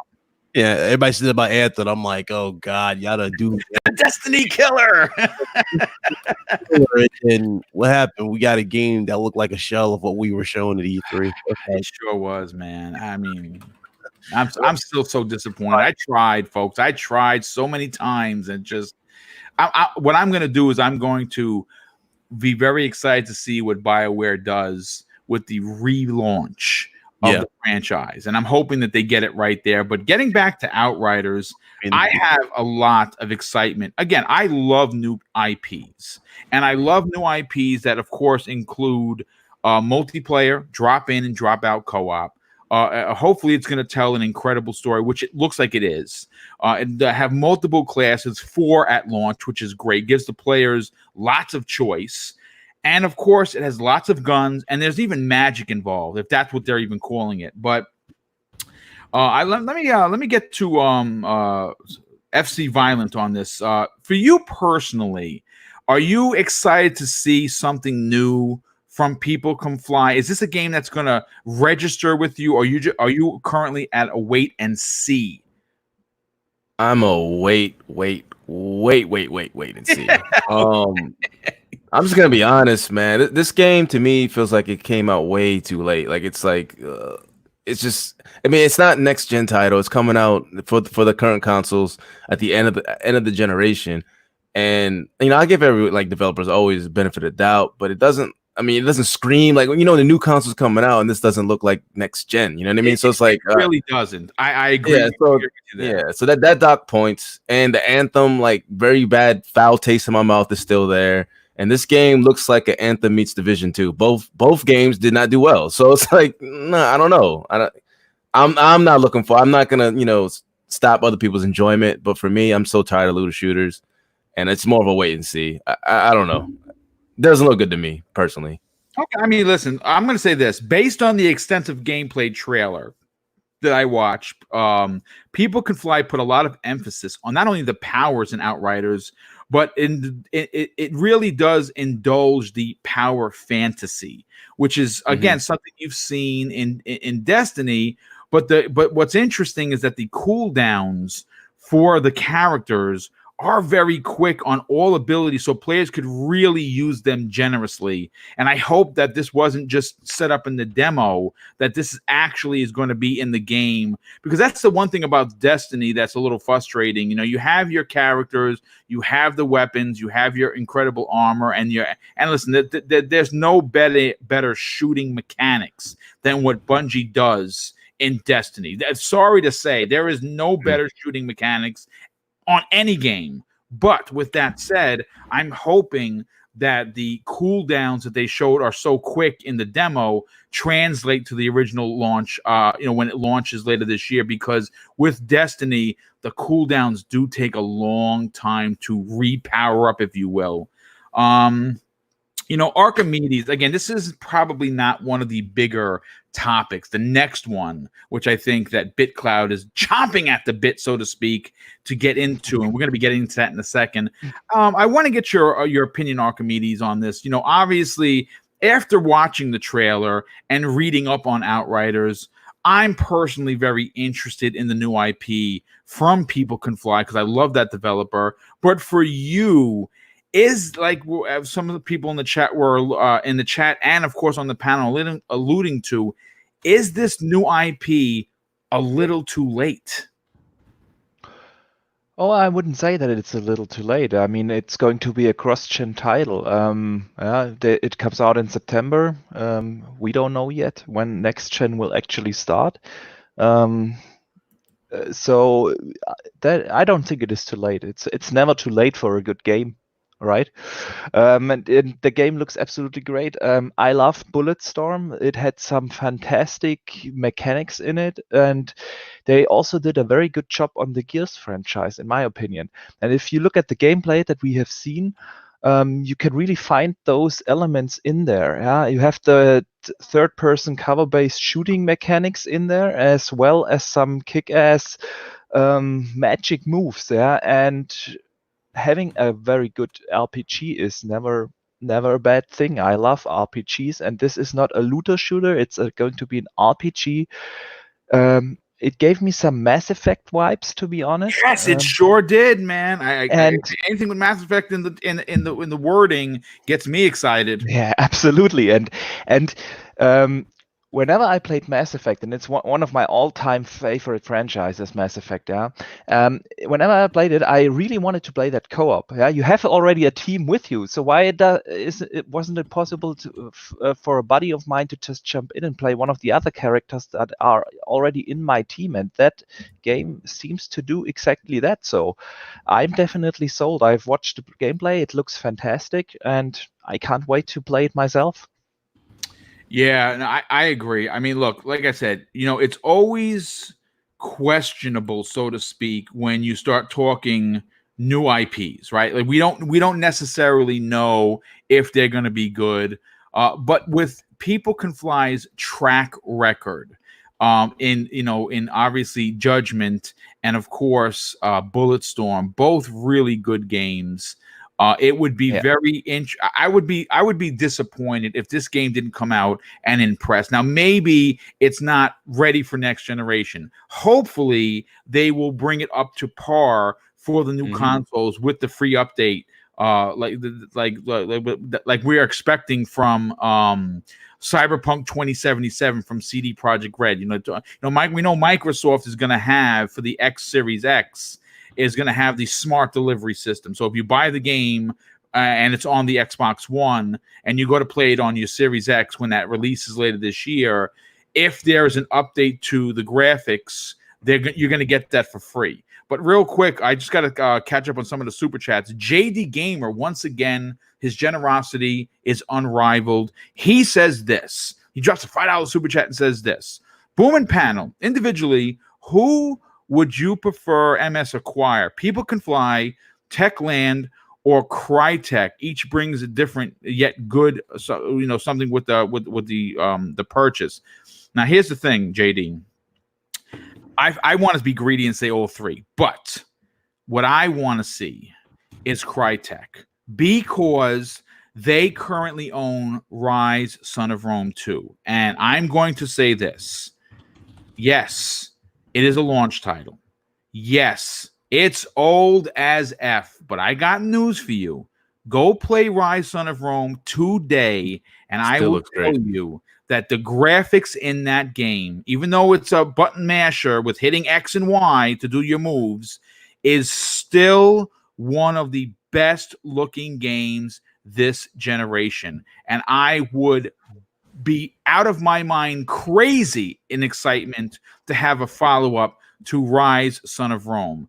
Hassan A drops another $5 super chat. He says Outriders was officially announced for next gen. Okay, well, there you go. Thank you for that, Hassan. Super appreciate the information. That is, I did not know that. And as we cross, my God, I cannot believe I'm even going to say this, 525 people watching live. I just want everyone to know that not only did saying that out loud give me goosebumps, I am grateful to my core to have this many people watching the show. But I just want to inform everybody that we've officially broken the watch record in live people in the chat today. And I honestly cannot thank everybody enough for the ridiculous support that I continue to get for this channel. It is truly and honestly greatly appreciated. But I want to move on to the next topic. And this is the one that not only myself has been excited for. FC Violent is excited. BitCloud Gaming is excited. We're going to be talking about Resident Evil 3. And why the hell not? Simply because, guess what, folks?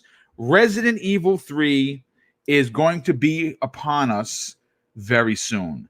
And this week has been absolutely incredible for Resident Evil news. Now, with all of that said, I want to immediately go to BitCloud Gaming, because if you don't already know, he is one of the biggest, probably not bigger than me, only because I'm older.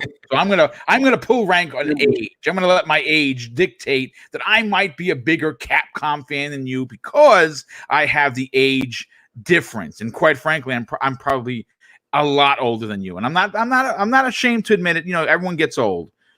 But BitCloud, my God, the information drop that has happened for Resident Evil 3 this week has been nothing short of epic, nothing short of bombastic.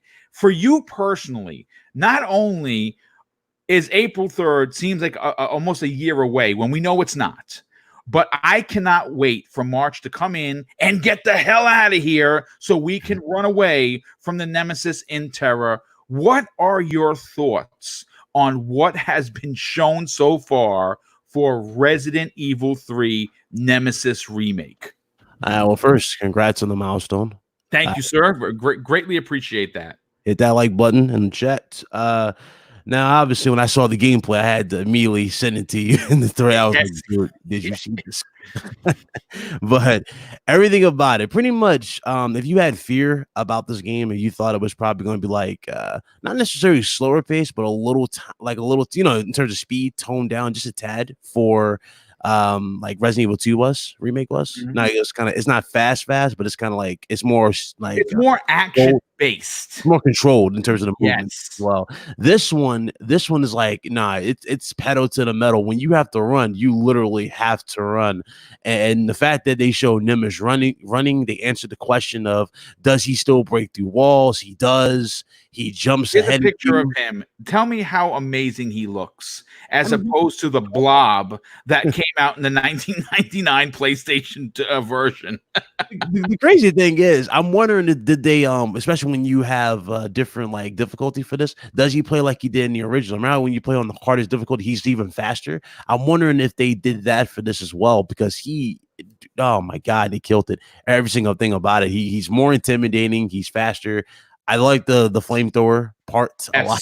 I thought that was really, really very cool. Also, Chris, or no, was it Carlos? Yes. Carlos's part with Jill and him, like they both, it looks so seamless. The attention to detail, everything there was incredible too. Just like it's a game. I'm hyped. I'm just beyond hyped for this. I can't wait for more info. Well, I for mean, let me ask you this: the one thing that the trailer showed that I thought was very interesting, that was very exciting, was the dodge button that yes, they added, where Jill could logistically get out of the way of an attack if it's timed right. For Yep. you personally, is that something that you're glad that they added? Because again, it really does add the not only to the suspense of survival horror, but it gives it a more actiony feel, if you will. yeah. Actually, you like that because I was a little bummed that we didn't have something like that in Resident Evil 2. Because you know, like when you get into those tighter hallways and you have to get past the Mr. X character, he'll grab you and kind of like throw you back. You know, I kind of got on my nerves at times. So I'm glad they incorporated that. That's smart, especially since Nemesis is going to be out there on the actual like field. You know what I'm saying? Where there's a bunch of zombies out on the street in Raccoon City. So That's a great point. Yes. Yeah, it kind of makes sense because you don't want the zombies. Obviously, the zombies will grab you and you'll have that cutscene where they'll bite you or they'll knock you down type of thing. It's smart for them to have that to begin with to get out of those situations. And also, they showed that Nemesis interacts with the zombies. He'll like move them out the way. But he runs right through that. Yeah, he runs right through like bulldozer, like get out the way. She's like targets mine and he'll like try to grab you. And I like that. I really do like that. And of course, they showed the flamethrower part. So I'm guessing that's probably a little later in the game, that flamethrower part where you shoot the flamethrower. And you'll probably start off with like the classic Nemesis where he has the RPG or the rocket launcher and like the mini. You know what? Let me bring up the picture because this is pretty interesting. Where is it here? Here's the rocket launcher. It's got a laser sight. Yeah, as a laser targeter. Yeah, has a targeter. So he's not missing. He's not missing. Makes you wonder too, though. Like, can you use Nemesis to your advantage to take out zombies? That's a great true. man. You know? That's really thinking outside the box. That would be dope. Yeah, that would be interesting because especially when you got to get to point A to point B, unless you're going for collectibles. And let's see, there's a bunch of zombies there. You don't got that much bullets. I wonder if you can really use Nemesis to wipe out the floor for you. You know, I don't know if it's going to be in there, but holy shit if it is, because that actually is fantastic. Now, I am going to say this. In the gameplay trailer, BitCloud, one of the more famous Capcom things have been added, and that is the red explosive barrels.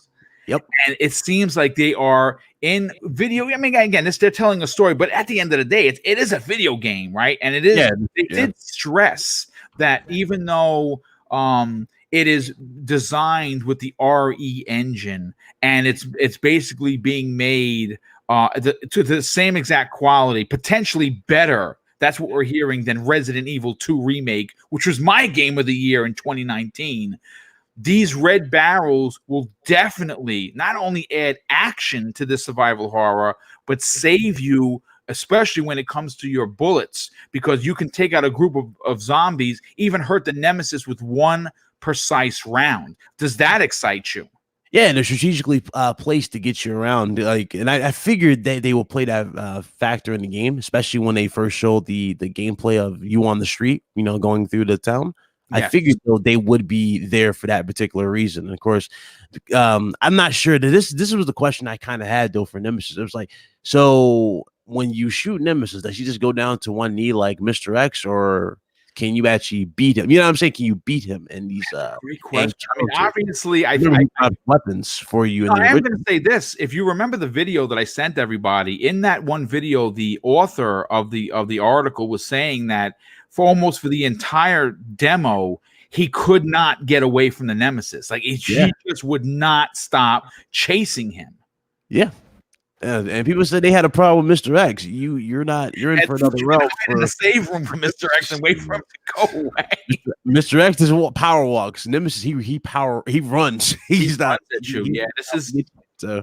That's the cool thing about it. But I'm wondering though, will they still have like that reference to the original where you shoot him and like he drops weapons for the Desert Eagle, like parts? Oh my God, the parts! Yeah, does he still drop parts and stuff like that when you get him? Oh, dude, I hope so. I really hope that they add that. That would be great. And I love the build up in the trailer. Remember how they showed the helicopter? It's like, what are they dropping off? They're dropping off like help, and then you're like, oh, you find out it was Nemesis. He dropped it off. You're like, oh my God, they're sending us help. yay, they go there. Wait, these are weapon cases. What the hell? And it's like, yeah. So, Well, all I know is that, and again, folks, I understand that it's a remake. I understand that this year we have The Last of Us 2, we have Halo Infinite, we have Final Fantasy 7, Doom Eternal. just Neo 2. I mean, there's so many great Ori games. 2. Ori, Cyberpunk. Last of Us 2. I'm gonna be Last of Us 2. My God, how could I forget that? I'm gonna be honest with you. I'm going to be a little Mark's biased live on crazy, the air and admit it. Currently, Cheers, Pepper. Resident Evil 3 is my game of the year for 2020. Now, I'm going to get some boos for this. Who this man? I understand how, for me personally, important the Resident Evil. It's my favorite franchise of all time. And currently, my top 3 games of all time, and I've been gaming for over 40 years, is Resident Evil 2, 19, Resident Evil 2, 98, and Resident Evil 3, 99. And I love these games. I love the characters. I love stars. I love everything about Umbrella, even though they're evil fucks. But this game, it just looks better every time we see it. FC Violent, I have to go to you next because we know that you are a huge Resident Evil fan. This new gameplay video that they dropped this week, and again, it wasn't just the video, it's all of the information that everyone was reporting on. IGN, GameSpot, Kotaku, Game Rant, everyone had an article running on this, and there wasn't a bad one in the bunch. This game looks like it is going to be in the conversation, even though it's a remake, because it's not just a high-res Resident Evil 3. This is the same love, care, and respect for the fans and the franchise that Capcom showed for RE2 last year. What are your hype levels? Boom. Again, you know, I don't know if you forgot. I'm too scared to play Resident Evil. I gotta have the lights on, man. This just makes it worse. Big Cloud's talking about he'll just chase you through walls, and he breaks the walls. Yeah, he breaks the wall. Yes. Like yeah, you pause the game and he chases through. You know, comes out the TV screen, and chases you through the house. Like I can't, man. I love it. That's awesome. I mean, like, listen, Resident Evil is gonna be great. Resident Evil 2 remake was dope. This looks even to be better and even more scarier. So I have to mad on plays 2 and then play 3, but everything is good. It's gonna be during the day. All the lights are on. Yes. I'm have to, I'll have the phone near me just in case I have to call emergencies. Talking in your ear. yeah. Listen, I'm not afraid to admit, man. I'm a big man, but that game looks hella scary, man. I have a question. Do y'all think they're gonna do that thing like they did with Resident Evil 2, where like you pay for the original announcer to do the Resident Evil at the start? You know what, dude? Look, here's the thing. I don't necessarily know if something like that, because I'm getting the collector's edition, because obviously I try to buy all the collector's. I can't afford everything, but I will sell cans or hook myself on the corner to make sure that I got this Resident Evil collector's edition, because I have the second one right above my head, on my collector's shelf. This is going to be epic. I don't know if that would be included, but I got news for you. If they do, I think it's probably going to be some sort of a pre-order bonus for free. But I'm going to, like, again, maybe I'm the problem here, and I think Wilmy Hood, who's going to talk in a second, will admit this as well. If they did charge, I think that if you're a fan of the series and you want the original music and you want the original announcer, you'd pay $5. And if Capcom charged me for it, I know that's it's a big no-no in the community. How dare you, Boom, with your DLC? I would gladly pay it. I don't know. I mean, again, it's not for everybody. Not for everybody. I'm probably a lot of people are going to be, disagreeing with that. But I think they would do it as a pre-order bonus. So what did they? I didn't look. I didn't get a chance to look at the collector's edition. So what is it? Just a statue this time around, or it's so you know what? As we move on to the next person, I'm going to bring up a picture. I have to just go into my files and just load it in here. Let me see if I can find it. Yeah. I do have a picture of it. You get the Jill and Carlos classic costume pack. Yes, you do. That was the thing. Yeah, you get a classic look for them, but I'll bring it up in a second. You know what, Wilmy Hood? Let me get your opinion on this. Obviously, this is probably not taking away from all of the games in March, because quite frankly, there's a lot of good games. I mean, Ori and the Will of the Wisps. You have Doom coming out. Yes. There are a ton of games in March. But I'm going to be honest here. I have really looked past March to I will keep my eye on the prize, and that is, of course, April 3rd, Resident Evil 3. For you personally, are you excited for this game? But more importantly, are you getting the collector's edition? And what is your fandom, if you will, when it comes to Resident Evil? Played them all. I have the collector's editions for all the games, even the mansion and all that good stuff that came out with Biohazard. Yeah, wow. And you know how much that thing cost. Yes. I've got this one pre-ordered. I'm hyped, but the only bad part is it comes out a few days after Doom Eternal, so it's going to kind of have to wait until I get finished with Doom. Okay. All but, right. I mean, I'm really impressed to see how they've changed it from the original, because we all have to admit, and we said it before, nostalgia is a crazy thing. You know, we sit back and talk about games we played years ago. I love a drug. Oh, it is, man. And then you go back and you try to play it again. You're like, Jesus Christ, these controls are terrible. But at least now, you know, you'll have everything's going to be updated, and you're going to be a member of the stars again. So what's not to like, man? Well, you know what what has me very excited about the game, besides it being Resident Evil 3, it really does take place in you know, where we're hoping. You know, obviously it's taking place literally at the same time as Resident Evil 2. Now, I don't think, like in the original game, you didn't come across Claire or Leon. I don't necessarily know if Capcom, because it would be pretty cool if you somehow did come across them. That would actually kind of be dope. I'm not sure if they're going to, because they did say this, and this is what has me very interested. It is going to follow the script of the original, which is very interesting. But they also said that they have added different levels of gameplay and story within this, I guess, new telling of Resident Evil 3. That has me excited. So we don't necessarily know where they're going to go, to be honest with you. It has me very excited. But I can't wait to find out. Yo, listen, dude, I got to be honest with you. And again, this is probably going to be a biased thing to say. Even as good as Doom 20. Oh, no, come on, boom. No. I would drop it like a hot potato to play Resident Evil 3 Remake. That hurt. I mean, listen, it's going to be great. There's no doubt about it. But you know what? I did find the picture. Let me see if I can bring it up. Archimedes, I want to get your opinion on this, dude. What? First of all, are you a fan of Resident Evil? But more specifically, how can you not be? Well, I mean, I still have to ask. I don't want to assume, because you know what happens when you assume. What are your I guess your fandom for Resident Evil 3? Is it something that you're excited for? Have you watched a new gameplay trailer? Are you terrified like FC Violence? Yes, and yes. Here's the collector. Play games with the lights on. I'm just saying. yeah, sure.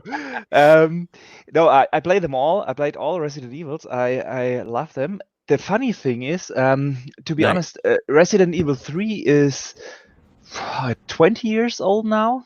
I remember playing it 20 years ago, because the third entry in the series is the one that I always considered. I don't remember it being that good, to be honest. Yeah, but now seeing all these trailers and the gameplay, it really looks fantastic. And what got me excited is that they will release a demo with it, and the demo should come out in the next few days. Yes, they said it will release very soon. I hope it's not. I think publishers. I gotta be honest. That kind of annoyed me that you played once and it was all she wrote. let me die 1,000 times and continue playing. I really want to. I'll beat that demo 10 times before the game comes out. And gladly do it. And this time you will get an exclusive trailer apparently at the end of the demo. Yeah, if you get to finish it, and I'm really excited for that. I think publishers should do that demo thing more often. And so I hope my memory isn't correct, because I really remember 3 being the not the best in the series, yeah. And but I'm definitely going to check it out, and I can't wait to see more of it and play it in the demo. And if it, you know what, I think, you know, when I think back to Resident Evil 3, yeah, when I think back to Resident Evil 3, I think what you're referring to is, remember, Resident Evil 2 came out in 1998. Resident Evil 3 came out 1 year later. There were, if I recall, a lot of folks, especially within the gaming media, that didn't like the fact that it was a full-fledged release, where most people, if I remember, said that it felt more like an expansion that shouldn't have been $50 back then. Because remember, games back then were, I think, $49.99 as opposed to them being $59.99 as they are today. I, of course, disagreed 1,000% because I was a Resident Evil fanatic, and I still am, and gladly played it. It certainly wasn't as long as Resident Evil 2, and the reason why that was is because obviously with Resident 2, as you saw in the 98 version, and as well as the 2019 version, you could play the game technically 4 times. You start out as Leon, finish as Claire, right? And then there was different aspects of the story that you would miss if you just played that one playthrough. I've beaten Resident Evil 2 5 times. I've played it back and forth, and I'm playing through it again as Leon first and Claire second, and I'm probably going to do it another 2 times as Claire and then Leon again before 3 comes out. Real quick, Tempest Sun, I have to catch up on some of the super chats if you gentlemen don't mind. Tempest Sun says, in honor of Tim Dog, Resident Evil 2, cover your ears, folks. Yeah! I can't do the same voices as Tim, but we did pass 587 people watching today's show, an all-time record once again. Let me just bring in, I think, somebody popped out. Oh, Archimedes dropped out. Archimedes, yeah, I'm sorry. I somehow got disconnected. Yeah, that's okay. We'll come back to you in a second. WR Cup Z86 drops $2 super chat, and he asks this question. Boom, are you ready for Animal Crossing's Collector's Edition? You know what, dude? Sadly, I have to admit, I've never been a big Animal Crossings fan, but I will say that I own every single amiibo, even the special edition ones, because I love buying amiibos. It's definitely a problem. I'm gonna say that. But you know what, Archimedes, I just want to continue your point as we close in on almost 2 hours on today's show. I know you had said that you didn't think Resident Evil 3 was well received. I'm not sure if you heard my response to that. I'm sorry. I got connected at exactly that point. Yeah, no, I'll repeat it. I think the criticism that Resident Evil 3 had was that it came out 1 year after 2, and that it was shorter than Resident 2, simply because you didn't have to switch players to get the full story, where it's just Jill Valentine fighting Nemesis with Carlos and the characters you met there. And a lot of the gaming media felt as if it was more of an expansion, not worthy of the $49.99 price tag. Now, like I said earlier, I disagree with that because the game was fantastic. But I think that is the criticism you are referring to. And what is interesting with this particular release is because I think Capcom remembers that, and they've added new areas and story elements that were not in the original.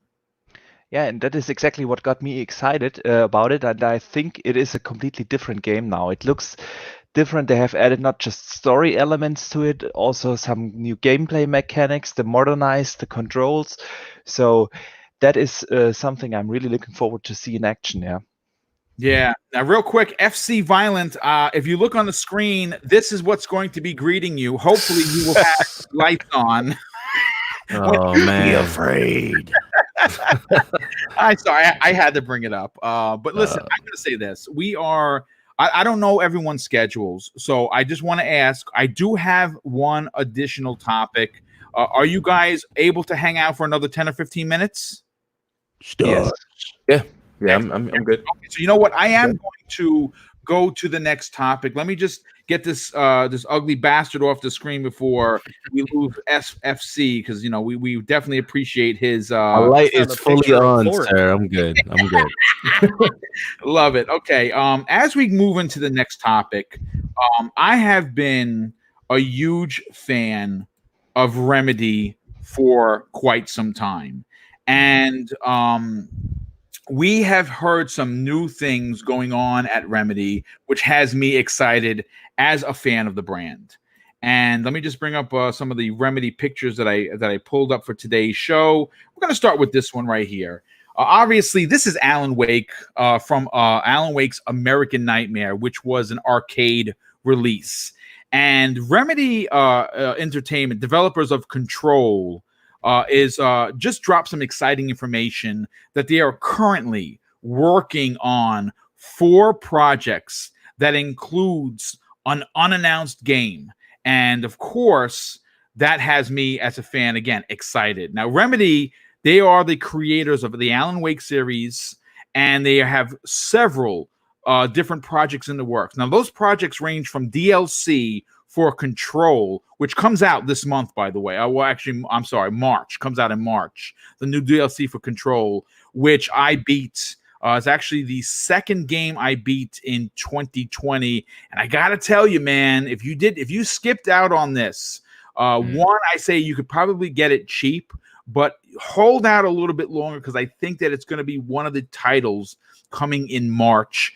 I highly recommend playing this game, especially if you're a Remedy fan. Now, if you're not a Remedy fan, maybe it might not be in your wheelhouse, but I thoroughly enjoyed it. Now, again, the projects they're currently working on is the DLC for Control, but they also have a few other ones that they are working on. Now, we know that they're working on the Crossfire X campaign for Microsoft, and Crossfire X is coming out, I believe, exclusively for the Xbox, not even so much on the PC. I don't think that they actually announced it for the actual PC.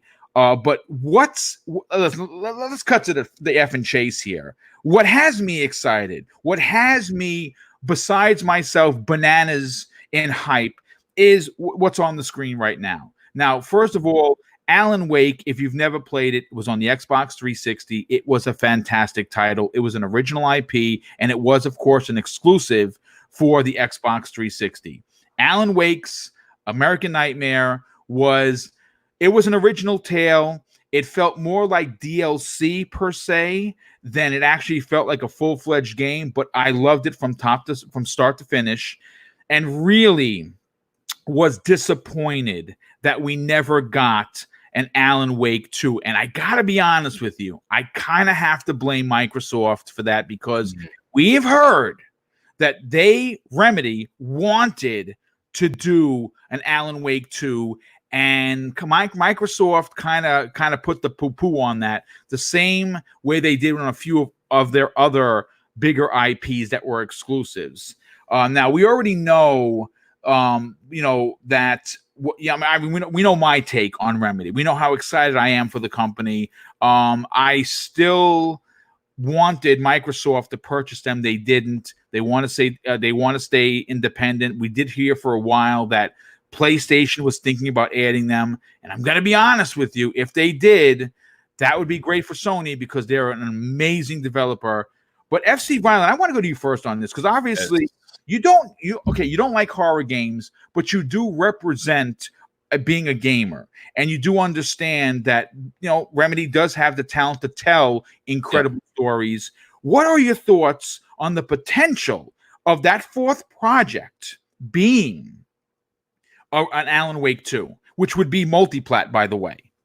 Right. So now Alan Wake is my bag. I love Alan Wake. Excellent.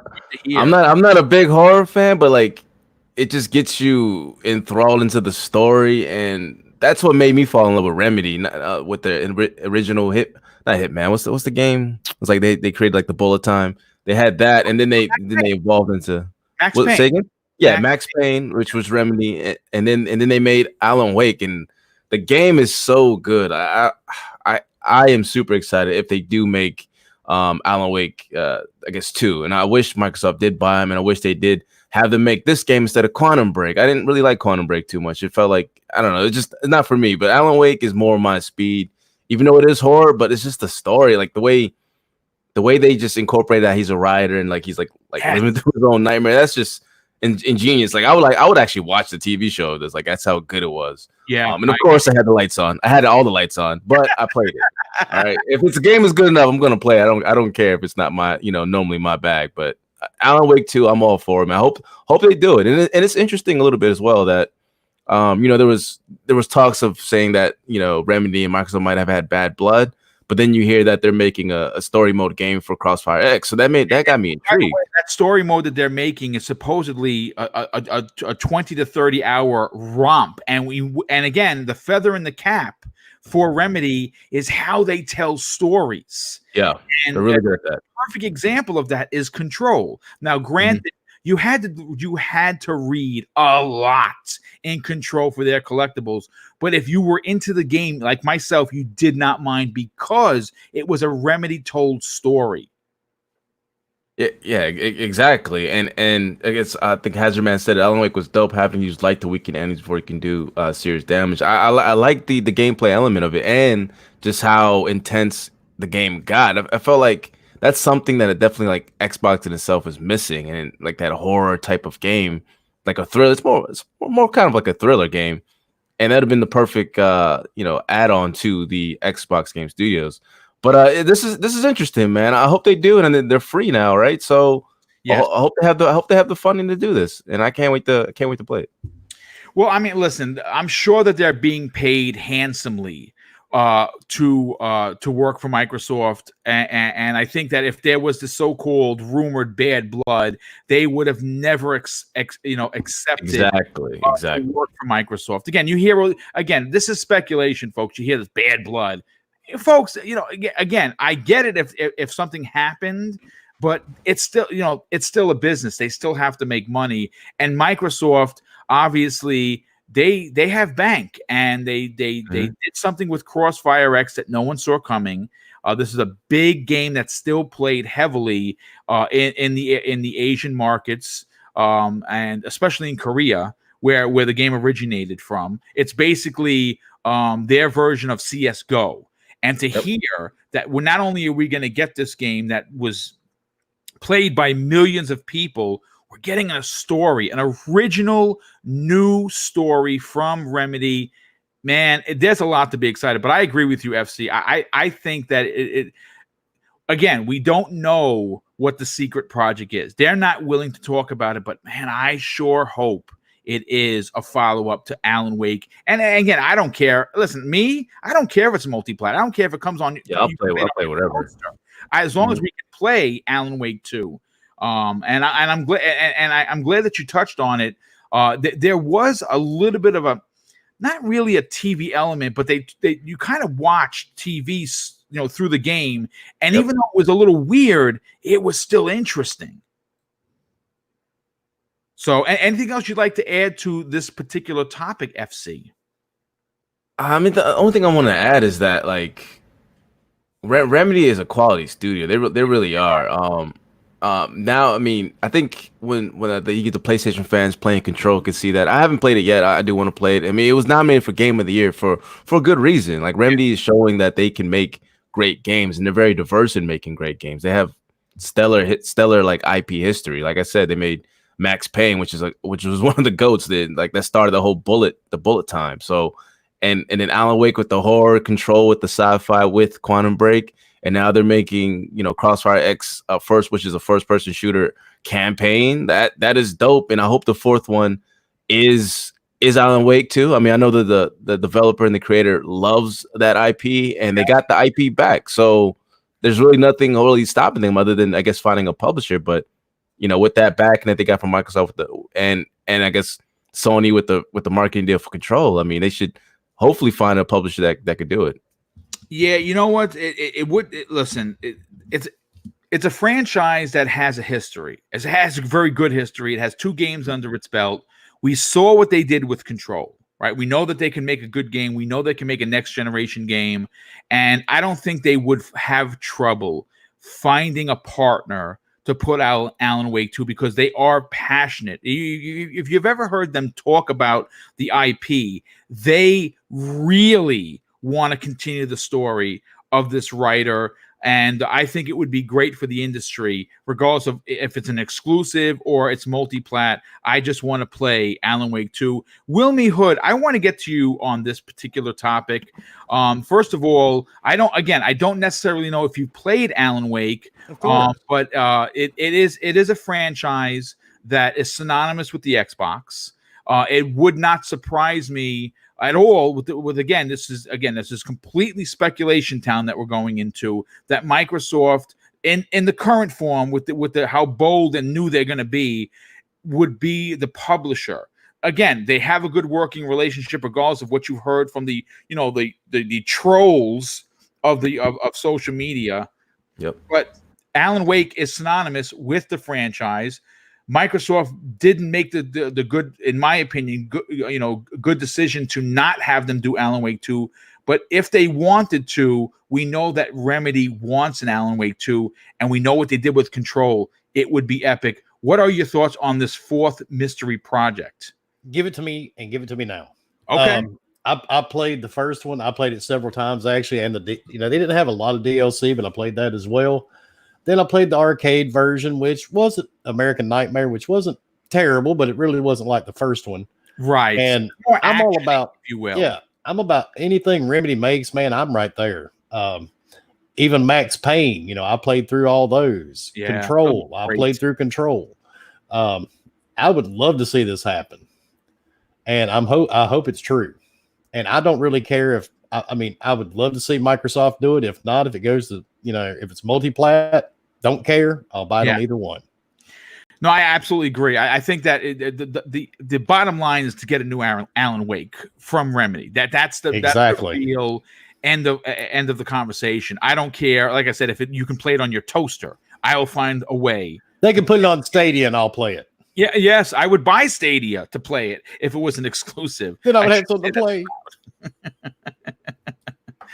Well, listen. Let me get to BitCloud. BitCloud, again, you are someone who appreciates a good story, and I think you can hear in the excitement, not only in the chat, but as well as the panel, that we're all in agreement that Remedy can tell a good story. Now, the 3rd project that they're working on is called, and I don't necessarily know if this is going to be the finished name or the code name for it. It's called Vanguard, and the project title is a new multiplayer experience, and I've never seen Remedy do that before. Now, the multiplayer aspect of gaming is something new to this developer, and I think that they're going to knock it out of the park. But when you look at their history with Max Payne and Quantum Break and Control, and of course Alan Wake is what we're talking about, for you personally, would you like to see an Alan Wake 2? Yeah, absolutely. Again, like you said before, I do kind of fault Microsoft for not really helping them get the second one out there, or at least going the extra mile to go, hey, look, that needs to be prioritized. Yes. To that. And the crazy thing about it too, if I remember back, I don't know if you remember Jet Set Radio Future that Sega came out with on the original Xbox. Who could not remember that? Classic. I don't know if you remember, but there was a report they posted on Twitter a while ago. They stated that their whole concept for Jet Set Radio Future 2 was actually done. They just needed a publisher. My God. And I remember nobody, like Microsoft, never even, what I'm saying, bat an eyelash towards it. So boo these people.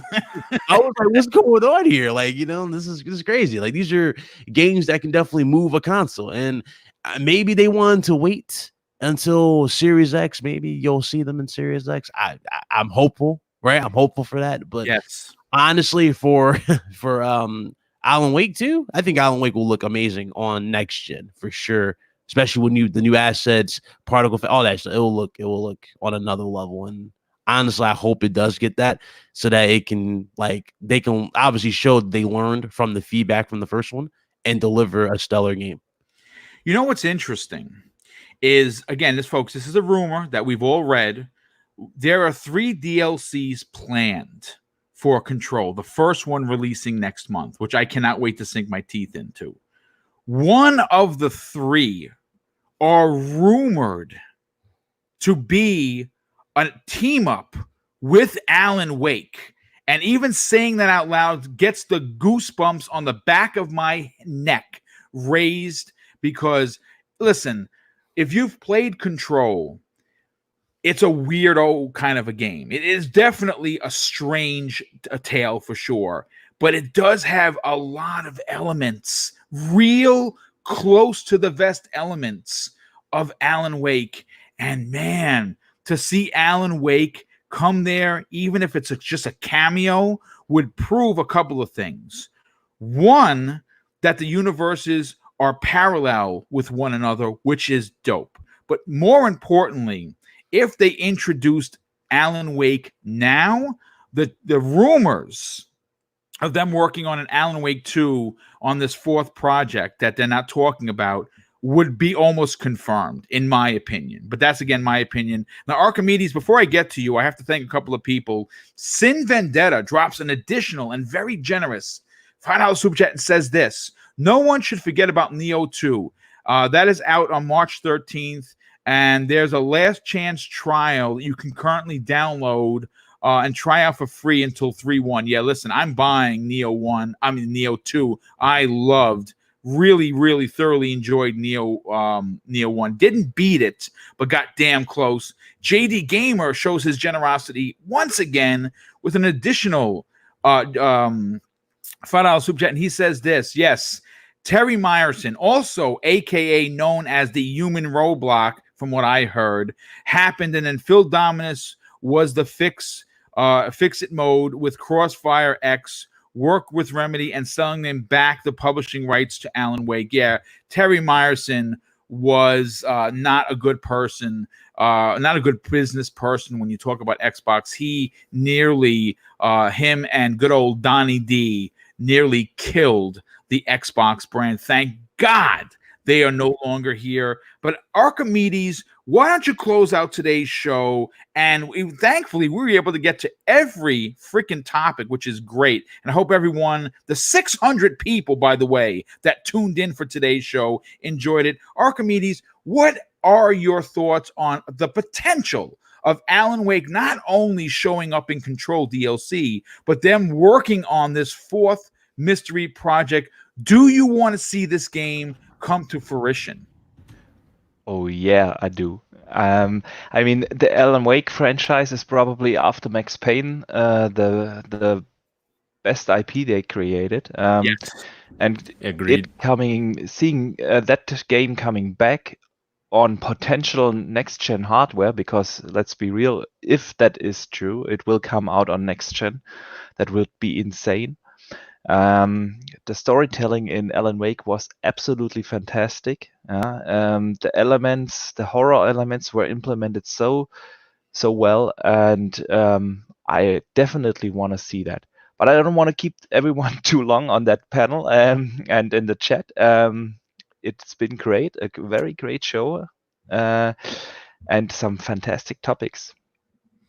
Well, listen, it's been an epic show. One that went past 2 hours, which is great. And obviously, again, this is something I look forward to doing each and every week. And I was telling the guys in the chat, the way I write these shows, I actually enjoy writing the shows more than I actually enjoy playing games now. That's how in tune I am. Real quick, as we get on out of here, the Basement Radio Arcade Podcast, and something that you should, if you enjoy podcasting and an honest opinion, you should tune into these guys. Enrique, the lead voice of that, drops a $2 super chat and says, PC Master Race, join us, boom. I'm sorry, my friend. PC Master Race be damned. I want to play on consoles.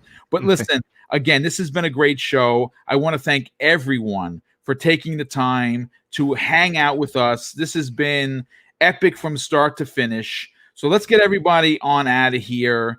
And of course, let's start with FC Violent, who's wearing his awesome Xbox shirt for today's show. Dude, it is always an honor. No, it is more a pleasure to work with you each and every time you're on the show. You have a great podcast. You have an amazing YouTube channel. And you're also very active on social media. Tell everyone where they can follow you on social media, but also check out your growing and incredible YouTube channel.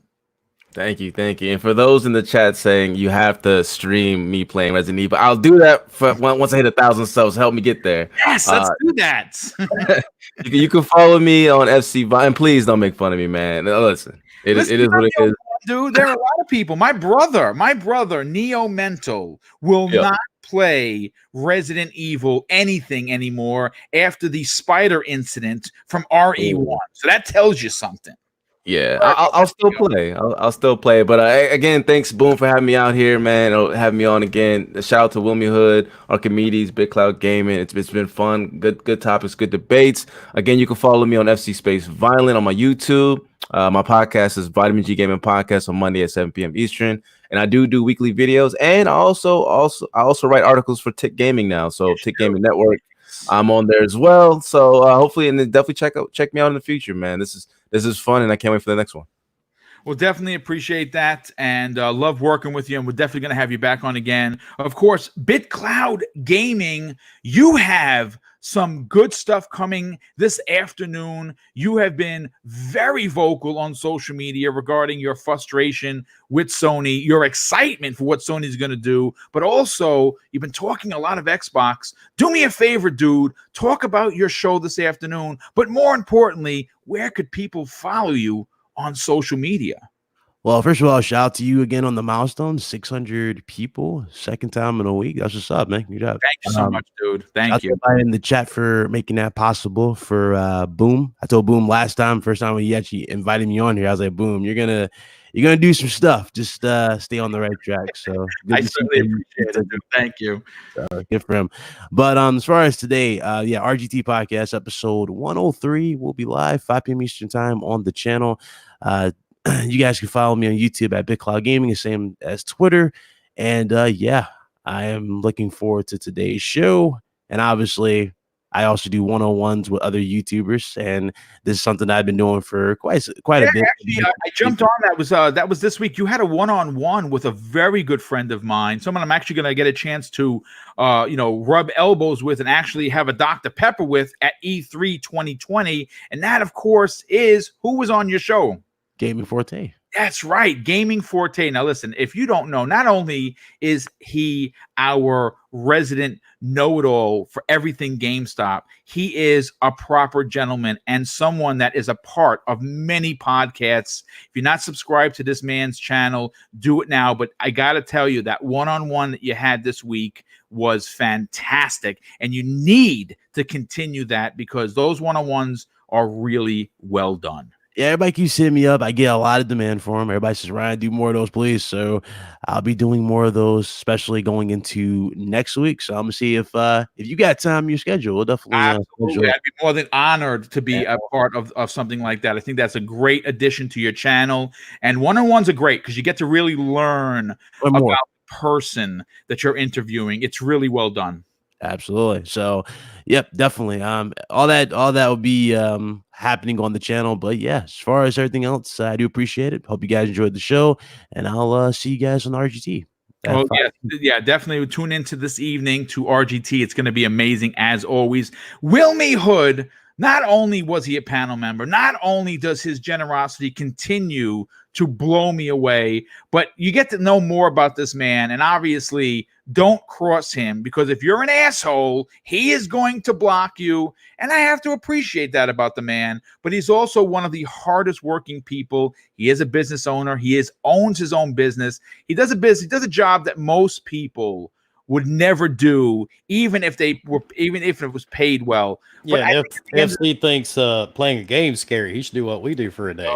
Yeah, some of the Hell no, I've seen those pictures. yeah, that's terrible. But you know what? At the end of the day, regardless of whether or not you agree with his opinions, he is a die-hard gamer through and through. He is a collector of many things. He is a system owner of everything under the sun, including Stadia, by the way.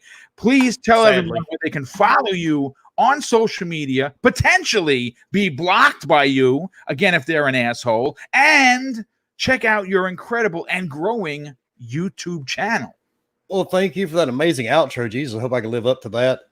You can find me pretty much anywhere on social media. Type in Wilmy Hood here on Twitter, Facebook, Instagram, YouTube. It's Wilmy Hood. We do the Gaming Beyond the Box podcast every Wednesday night at 8 p.m. Me and the Fort crew, we just have a good time. It's basically like a big giant party chat, and we manage to talk about some games in there while we do it. You can find me on Xbox, PlayStation, Switch. I mean, everywhere. And PC Master Race. You can find me on Steam, Epic. Pretty much any place you can play a game, man, you'll find me on there. Well, listen, obviously, like I said, I super appreciate you being not only on Monday evening show, but you were on Friday morning show. I want to thank you so much for taking the time to hang out with us on twice in a week. Really super appreciate that. And last but not least, watching Hour 6 is someone making his second appearance on Breakfast with Boom, completely knocking it out of the park, all the way from the other side of the world in Germany. Archimedes, thank you, dude, for being here. Really appreciate your honest and thought-provoking opinions on today's topics. Do me a favor, dude. Tell everyone where they can follow you on social media and anything else you'd like to add to that list. Well, first of all, thank you again for having me on the show. It's been a blast. Thanks to the panel, Wilmy, BitCloud, FC Violent. I had a very, very great time. You can find me on Twitter at Boxenberger. I'm really active over there, and as well, check out my Twitch channel on Twitch at twitch.tv/Boxenberger.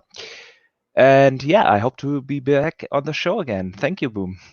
Well, listen, it was obviously, yes, you'll be coming back for sure. And obviously, we've already talked. You're going to be making a guest appearance on the Xbox Factor podcast in an upcoming episode. So I'm very excited about that. Folks, once again, I want to thank the chat. I want to thank the Indie Gamer. I want to thank Lethal Papa. These folks keep these chats clean. They keep them crisp, and I definitely appreciate making them moderators. I trust them through and through, and I do not question any of their choices. If they ban you, if they block you, if they mute you, it's because you are causing trouble. And we didn't have any of that from what I saw on today. And again, the chat was going rather quick because we had so many people here. And I want to thank the 600 people, the record-breaking amount of people in this morning's Breakfast with Boom. I would not have a show if it wasn't for your support, so I want to thank you. And of course, I have to thank publicly the outstanding and incredible generosity that once again has come through with today's super chats. It really is humbling and it's greatly appreciated. So I want to thank you from the bottom of my heart. And of course, I want to wish everyone a fantastic weekend. But before we get out of here, I like closing out the shows with two simple things that my pop taught me when I was a kid. Number one, treat others how you yourself would like to be treated. And more importantly, it doesn't cost anything to be nice. You live by those rules, and I can guarantee you, you will have an awesome day. Take care, everyone. Enjoy gaming, regardless of the platform you choose. Be nice, be kind, have a fantastic weekend, and we will see you next week on the newest episode of Breakfast with Boom.